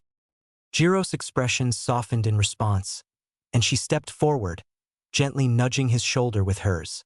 Well, now you've got something to look forward to, right? I'm not going to let you spend your birthday sulking in a corner somewhere. Are you sure you want to come to my place for a party? I don't think it would end well, he said, scratching the back of his head. With what, your siblings and parents? Who gives a rat ass what they think? I sure as hell don't. Now let us get going, she said, pushing him along. All right, I get it. I'm not going to ruin my own birthday by sitting around feeling sorry for myself. Izuku gave her a small but genuine smile. But I'm warning you, things might be awkward. Jiro raised an eyebrow and grinned. Awkward? Oh, come on, I've dealt with way worse. I can handle your family. Izuku's laugh was weak but real, and he felt a small sense of relief. Jiro always knew how to lighten the mood. They made their way out of the school, the cool air of the late afternoon brushing against their skin. Izuku couldn't help but glance back toward the school, his thoughts drifting to his siblings. The encounter with them still stung, but Jiro's presence was a comforting reminder that he wasn't alone. As they made their way to his home, Jiro chatted about everything under the sun: her latest band practice, the upcoming school events, and her own frustrations with school life. It was nice to hear something that wasn't about his lack of a quirk or his family's constant indifference. For the first time that day, Izuku felt like he could breathe again. When they arrived at his house, Izuku hesitated for a moment. The familiar, oppressive atmosphere of the house loomed ahead. His parents' indifference, the teasing from his siblings, it was all waiting for him behind that door. But Jiro was by his side, and that gave him the courage to push the door open. Inside, the house was as quiet and empty as usual.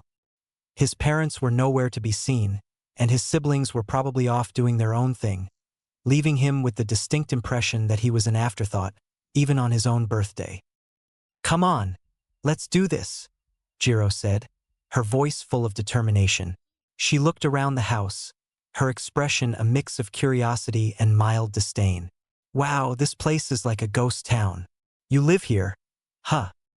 Izuku chuckled nervously. "Yeah, it's pretty quiet most of the time." "So, what do you usually do for your birthday, anyway?" she asked, glancing around.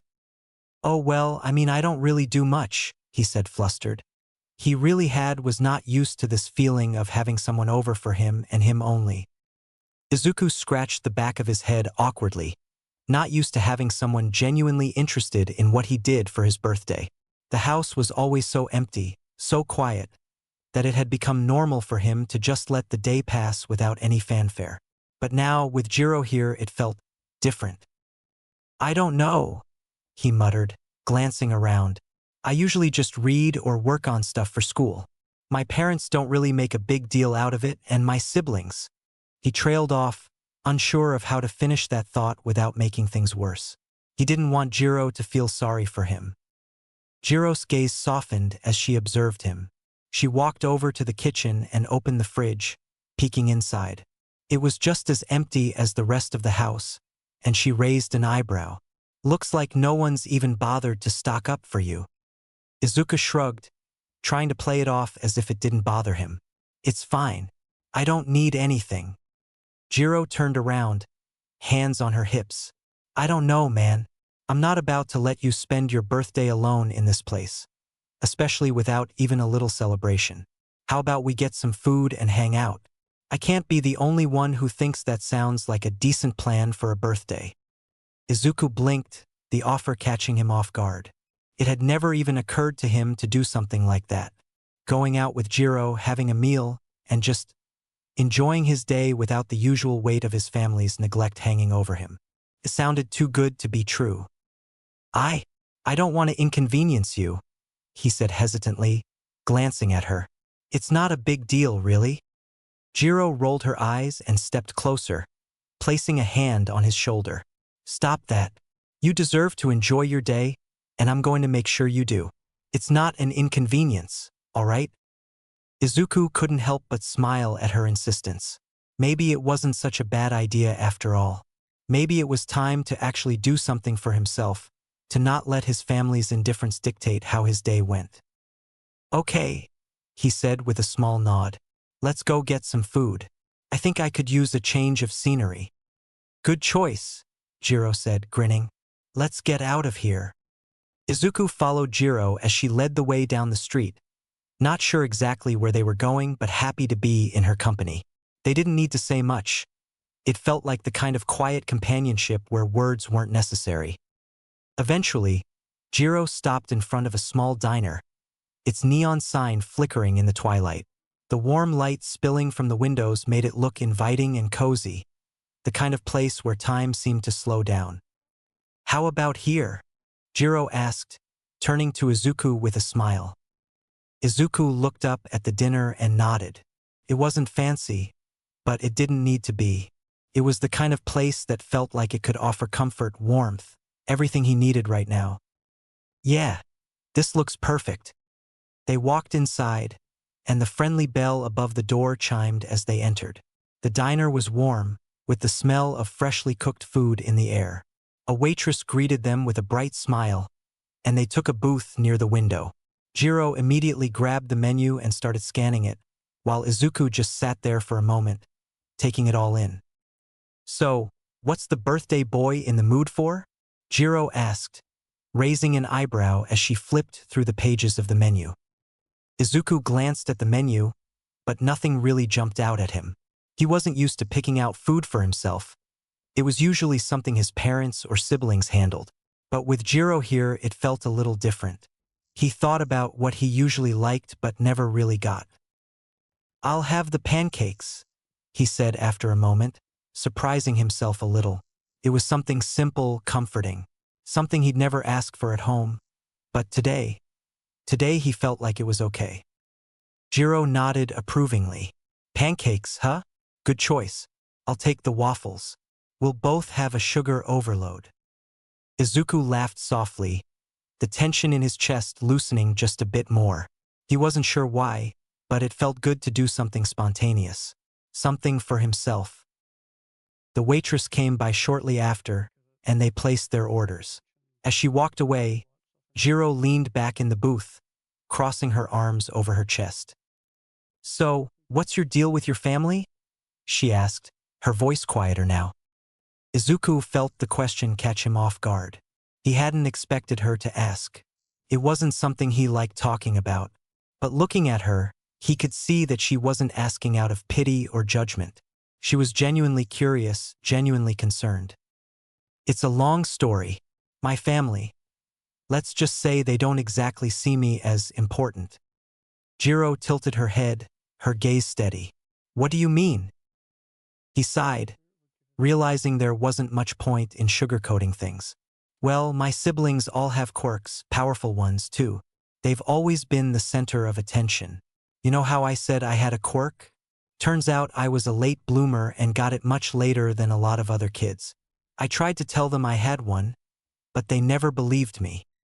For once I thought maybe they'd notice me.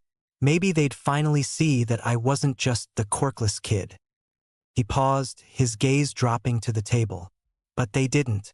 Hell, my dad told me to give up on my dream and to be more realistic with myself." Jiro's fingers drummed lightly against the edge of the table. Her lips pressed into a thin line. She looked ready to say something, but she held back, letting him continue at his own pace. "It's not just about the quirk, though," Izuku said, his voice softer now. "It's everything. The way they treat me, the way they talk to me or don't talk to me. Birthdays, holidays, school events. I'm always an afterthought, if I even cross their minds at all." Jiro's expression darkened, her hands balling them into fists. "That's so messed up. How can they treat you like that? You're their kid, for crying out loud. They should be supporting you, cheering you on, not ignoring you. I knew it was bad, but not that bad." Izuku shrugged, his shoulders heavy with the weight of years of disappointment. "I've gotten used to it. Still hurts, but I've learned not to expect much. It's easier that way." Jiro leaned forward, her tone firm but compassionate. "Yagi, you shouldn't have to get used to it. What they're doing isn't okay. You deserve better than that. Way better. I know. I am thinking about moving out. It would be better for my health. I get that I just turned 13, but it would be better than living like that," he said. Jiro blinked, momentarily caught off guard by Izuku's declaration. "Wait, you're seriously thinking about moving out? At 13? She asked, her voice a mixture of surprise and concern. "That's a big decision, Yagi." Izuku nodded, his expression solemn but resolute. "I know it's not normal for someone my age, but I've thought about it a lot. Staying in that house. It's not good for me, but if I have to put up with it, then I will. The money is only there in case I absolutely need to move out. They might not give me all the attention that a kid needs, but they still give me a roof over my head." Jiro leaned back, processing his words. She could see the truth in his eyes, the weight he carried despite his young age. "Have you thought about where you'd go? What would you do if you did?" she asked gently, not wanting to dismiss his feelings but also wanting to make sure he'd considered everything. "I've been saving up," Izuku admitted, his voice quiet but steady. "Truth be told, I have a job making decent money right now, but I am trying to start an online business to make a lot more money just in case I have to buy an apartment of my own." Jiro went wide-eyed. "That is pretty surprising, being able to manage all of that, and you are 13. "Yeah, I know I am a nerd, but I have been making custom notebook covers with heroes on them. It is pretty easy once you get the hang of it, but I put people like Endeavor, All Might, and other heroes on there. I even have had a few people buy them." Jiro stared at him, her expression a mix of amazement and respect. Wait, hold on. You're telling me you've already got customers?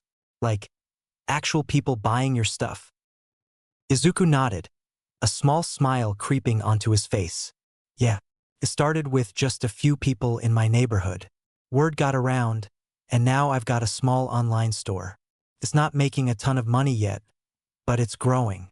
I'm trying to build it up before I make any big decisions." "That's insane, Yagi," Jiro said, shaking her head in disbelief. "In a good way, though. Most people wouldn't even think to do something like that, let alone pull it off." "Thanks," Izuku said, his cheeks flushing slightly. "It's been a lot of trial and error. I had to learn how to use design software, figure out shipping costs, and deal with things like marketing. I even made my own website. It's not perfect, but it works." Jiro leaned forward, resting her chin in her hand. "You're seriously blowing my mind right now. Here I was, thinking you were just a shy, quirk-loving nerd, and you're out here running a business like some kind of entrepreneur." Izuku laughed softly. "Well, I'm still a quirk-loving nerd, but it's been my escape. When I'm designing or planning, I don't have to think about everything else. It's something I can control, something that's mine." A comfortable silence fell between the two of them for a while, and it was nice. Jiro finally decided to pop the question. "Say, Yagi, what is your quirk?" she asked, leaning in. "You never really talk about it," she said quietly. Izuku hesitated, his eyes drifting toward the window as he considered Jiro's question. It wasn't that he didn't want to tell her, he just didn't know how she would react. His quirk was complicated, to say the least, but there was something about her, something in her steady gaze that made him feel like he could be honest. "Well," he began, his voice quiet but steady. "I would like to show you," he said, extending his hand out to her. Jiro looked confused but trusted him and took his hand anyway. Their hands touched, and Jiro felt a faint warmth spread through her palm. Izuku closed his eyes, a look of concentration crossing his face. Jiro tilted her head in curios to ask what was happening when she noticed something strange. She felt a pulling gnawing at her, and before she knew it, she was standing in an empty area with Izuku next to her. She looked around with curiosity, fear, and a bit of excitement. "What is this?" she asked, looking at him. "This is my mind space," he said, snapping his fingers. Soon Chase, the screen, and the library appeared, making her awe at the appearance of them. "And this is my quirk, known as Synthesist. I can create quirks by storing the knowledge of them in here to then create better, stronger, or even weaker quirks if I wanted," he said, making her shocked. "Ha!" was all she said. Izuku laughed, which made her annoyed. "I am being serious, you know. You are the first person that I have ever shown this place to. Oh, and this is the man that helps me with it, Chase. He is pretty much an AI of this place, and he helps me create the quirks when I need to." "Hello, Jiro." Chase greeted me in a calm, even tone. "It's a pleasure to meet you. I must commend you on your remarkable auditory quirk. It's a fascinating addition to the collection." Jiro blinked, unsure how to respond. Thanks? So, you're like a quirk-making assistant or something?" "Precisely," Chase replied, his tone carrying a hint of pride. "I am an artificial intelligence programmed to assist Izuku in analyzing, synthesizing, and perfecting quirks. Together, we push the boundaries of what is possible within the constraints of quirk science." Jiro turned back to Izuku, her mind racing to catch up. "Wait a second. So, You're telling me your quirk isn't just about copying quirks? You can store them, study them, and make new ones. Yeah, pretty much, but I think you should go back before your faces hit the table, said Chase as he pushed them out of the mind space, and they were back in the normal world. Izuku and Jiro found themselves back at the dinner table, their hands still touching briefly before Jiro instinctively pulled hers away. She blinked a few times, trying to process what had just happened, her mind swirling with thoughts. That was insane, Jiro said, her voice a little breathless. I mean, I knew quirks could be complex, but what you just showed me, that's on a whole other level. She stared at Izuku, her tone a mix of disbelief and curiosity. And you're just sitting here like it's no big deal? Izuku chuckled nervously, scratching the back of his head. It is kind of a big deal, but I've been living with it for a while now. Honestly, it's the one thing I have that makes me feel like I can actually make a difference, you know? Like I'm not just invisible. Jiro's expression softened. Invisible? Yagi, there's nothing invisible about you. You just transported us to some mental library with an AI that can literally create quirks. That's as far from invisible as it gets. Izuku shrugged, his gaze dropping to the table. Thanks, Jiro. That means a lot. But you don't know what it's like at home. My siblings, my parents, they don't see it. Or they don't want to. I've tried showing them, explaining it, but it's like I don't exist. Like I'm still just the quirkless kid they wrote off years ago. Jiro frowned, her fingers drumming against the table again. They're idiots, she said bluntly. Sorry, but they are. You're sitting on one of the most incredible quirks I've ever heard of, and they're too blind to see it. That's their loss, Yagi. Not yours. Yeah, I know, but please promise you won't tell anyone else. If this quirk of mine were to get out, it could cause a lot of problems, he said, looking at her, holding her hand. Jiro felt the weight of his words as he held her hand, his green eyes pleading for her understanding. She could see the vulnerability he tried so hard to mask, the fear of betrayal that lingered beneath his resolve. With a firm nod, she gave his hand a reassuring squeeze. You have my word, Yagi, she said, her voice steady. I won't breathe a word of this to anyone. Your secret's safe with me.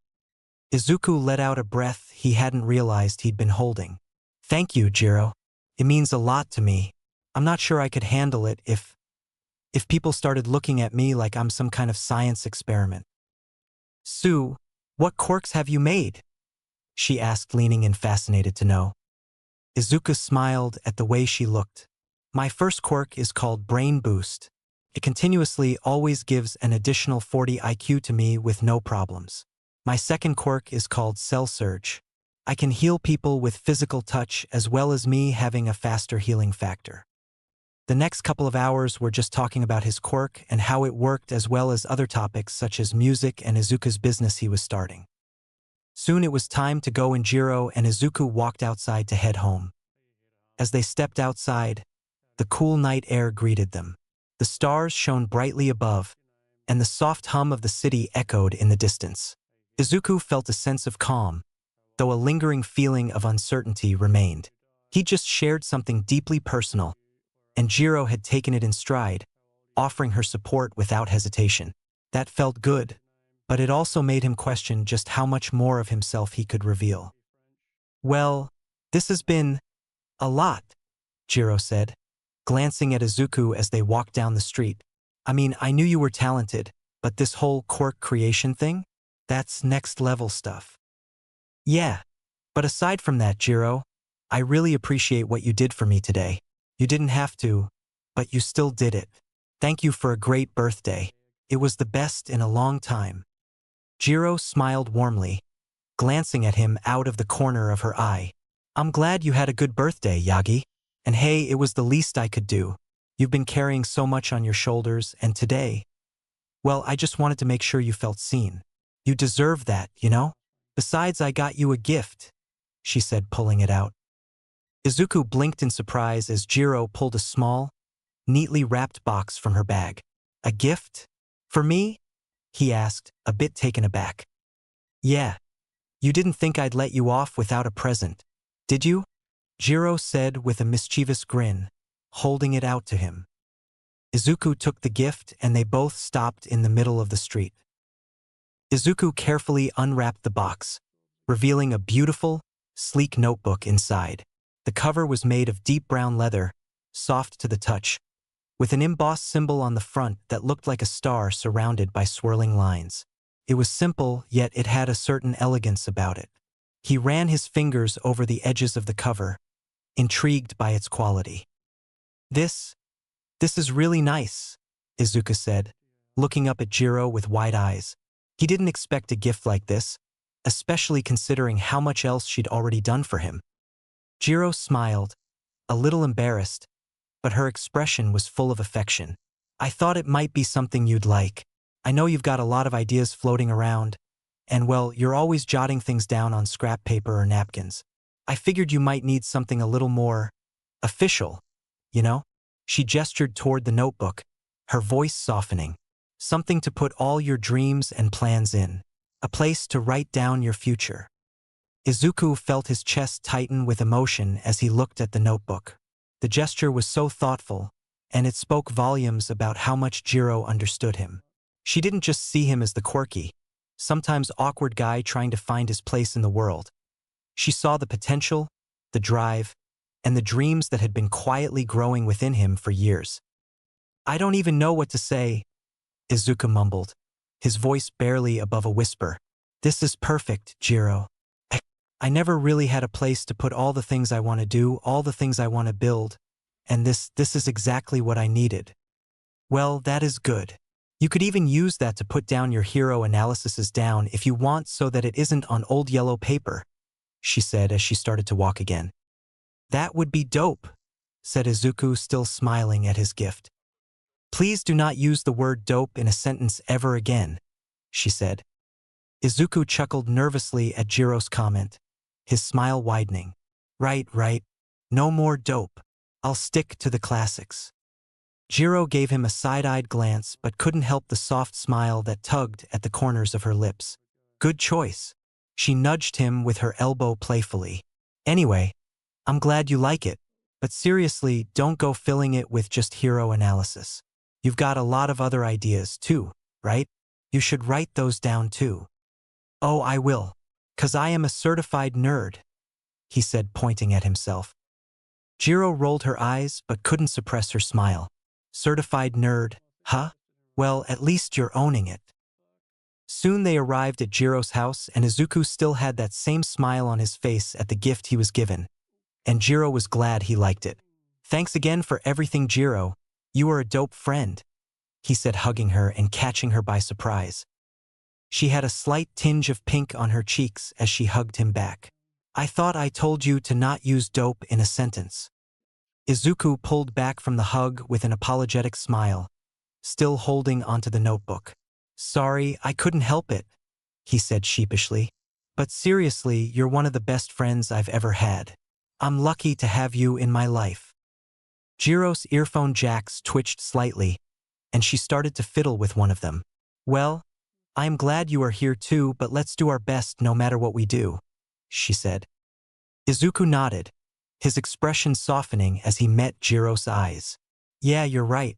Let's keep giving it our all. We'll make sure our futures are something we can be proud of.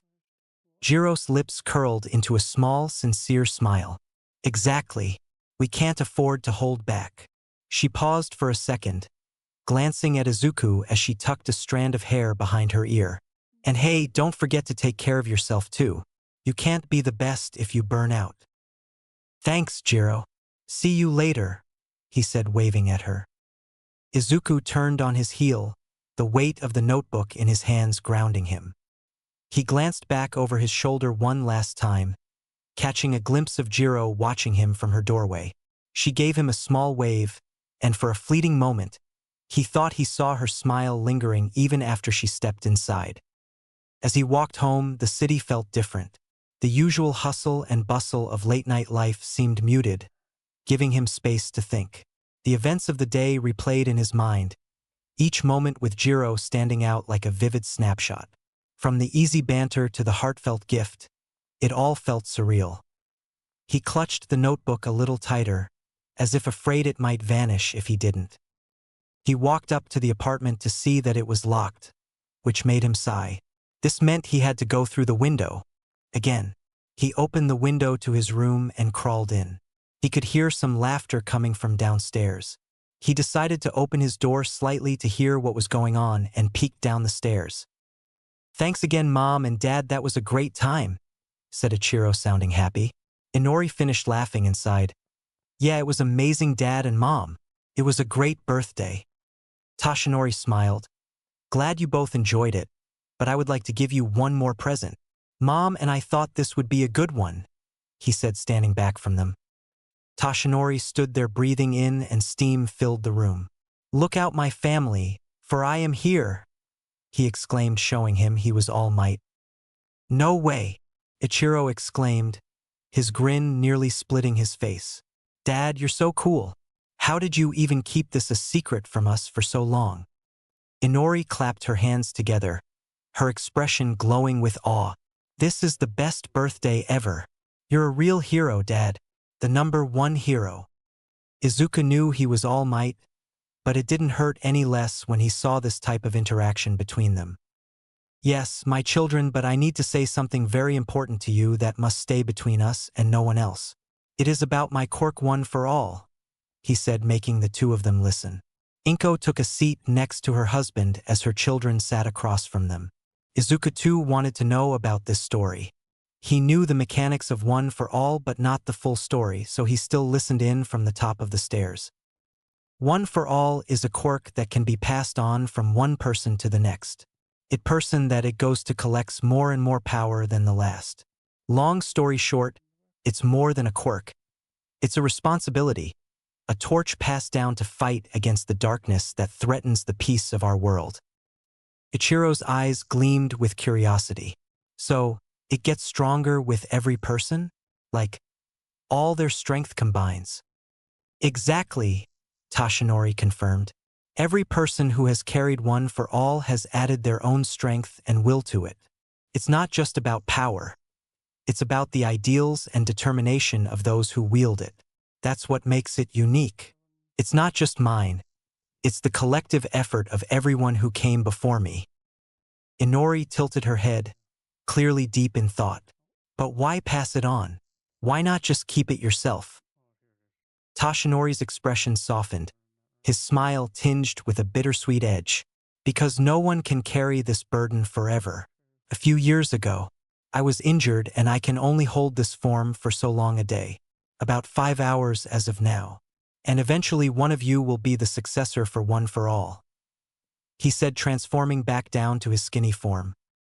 Ichiro frowned, his brows knitting together. "But you're saying one of us might have to take it next? Why us?" "Because I see incredible potential in both of you, my children. You two are destined for greatness," he said, smiling at the two of them. Izuku scowled at his father with those words. Either his father was so blinded by his children's power that he couldn't see how horrible they were, or he was an idiot. Probably a bit of both. His elder siblings were the reason why he was bullied damn near every millisecond. "And from this day on, I will be training you two as much as I can so that the two of you can be prepared so that I will know in the future or to pass on this power to," he said, clenching his fist. Ichiro's eyes sparkled with excitement. "Train us? Like real hero training? That's so awesome, Dad." He punched the air, already imagining himself in All Might's shoes. "I'll make you proud, I swear." Inori, however, looked more contemplative. "But how will you decide which of us gets it? Isn't that a huge responsibility to just hand over to one person?" Toshinori nodded solemnly. "It is, and that's why this isn't a decision I can make lightly. You both have so much potential and I need to see how you grow. Not just in strength but in character. A hero isn't just someone who fights villains. A hero inspires others, protects those who cannot protect themselves, and upholds the values that make our society strong. That's what I'll be looking for." Ichiro grinned, his confidence unwavering. "Well, that's easy. I've got everything it takes. You don't have to look any further, Dad." Inori shot him a sidelong glance. Don't get ahead of yourself, Ichiro. This isn't about who's stronger or louder. It's about who's ready to carry the weight of something bigger than themselves. Ichiro huffed, folding his arms. Yeah. We'll see who ends up being the better fit. From the shadows of the staircase, Izuku clenched his fists tightly, his nails digging into his palms. The bitterness in his heart grew heavier with every word his family exchanged. Destined for greatness? He thought, his teeth grinding. How blind can you be, Dad? You're grooming bullies to inherit a legacy they don't deserve. Do you even see what's right in front of you? Do you even see me? Ichiro and Inori in unison, determination gleaming in their eyes. We won't let you down, they said, their voices filled with conviction. Izuku shook his head. He wiped away the tears forming in his eyes and went quietly into his room. If they are getting serious now too, then I will be even more serious, he said as he opened the book that Jiro just bought him, starting to write down ideas for what he had to do in the future. Chapter 6: New Quirks and the UA Tour. 2 weeks later. Izuku sat in his mindspace after a long day of school, work, training, and a bit of bullying from his classmates. It was the norm as he tried to figure something out with Chase. Chase, I really don't know what to do here. I mean, I have 108 quirks stored up in the quirk library now with 3 quirk creations available, but I don't know what the best course of action is, he said with a finger on his chin. Chase snapped his fingers, getting a cup of tea for Izuku as he walked over to him. I can help make recommendations and give you answers to problems you have about quirks, but I cannot tell what quirks you should specifically put together, he said, handing it to him. I know that, but can you give me some insight? He asked genuinely. Well, sir, I would try to have a quirk with versatility or a fighting-based quirk, he said simply. It was a simple suggestion, but a good one for that. Izuku nodded thoughtfully at that and pulled up some quirks on the screen for him to use. Izuku tapped his chin as he browsed through the holographic interface in his mindspace. Quirks arranged in neat rows, each with a brief description of its abilities. The quirk library glowed faintly, a testament to the immense power he had accumulated through years of hard work, observation, and sheer determination. All right, let's break this down, Izuku muttered, his voice steady despite the whirlwind of thoughts racing through his mind. If I'm going for versatility, I'll need a quirk that can adapt to various situations. But if it's fighting-based, then I'll need something with raw power, something that can hold its own against overwhelming odds. Chase nodded approvingly, a slight smile tugging at his lips. Precisely. But remember, combining quirks isn't just about raw compatibility. You must also consider how you'll use them strategically in real-world scenarios. Izuku nodded, his emerald eyes flickering with determination. Maybe I don't need to combine quirks this time, he said, pulling up a quirk he had read extensively on in his mindspace. Chase looked at the screen. Black Whip? He asked questioningly. Yeah, you said I could use a versatile quirk in my arsenal. This is one of the best ones in my library. Here I will read the description, said Izuku.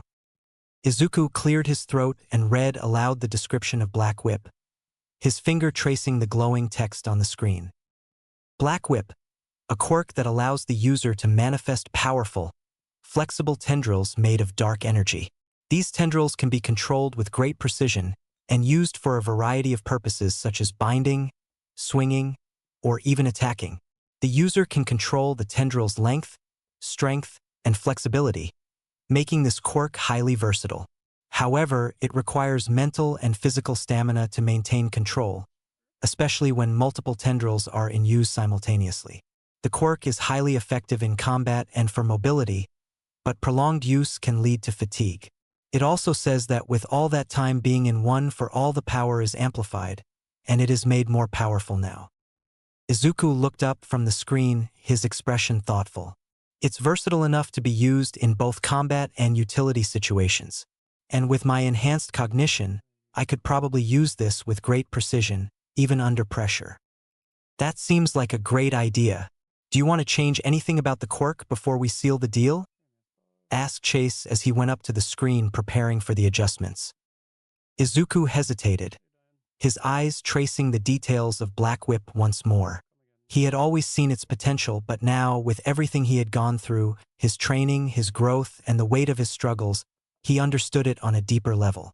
The versatility it offered was incredible, but would it be enough to face the challenges ahead? No, he said softly, but with resolve. I think Black Whip is exactly what I need. I don't need to change it. I just need to learn how to control it better. If I can master this, I'll be unstoppable. He nodded to himself, and a quiet determination settled in. Chase tilted his head, considering Izuku's words carefully. I want you to realize this, though, Master Izuku. This is the first quirk that will be for combat or fighting purposes. Unlike Brain Boost and Cell Surge, you need to actively train with this quirk so you can grow powerful with it. I know,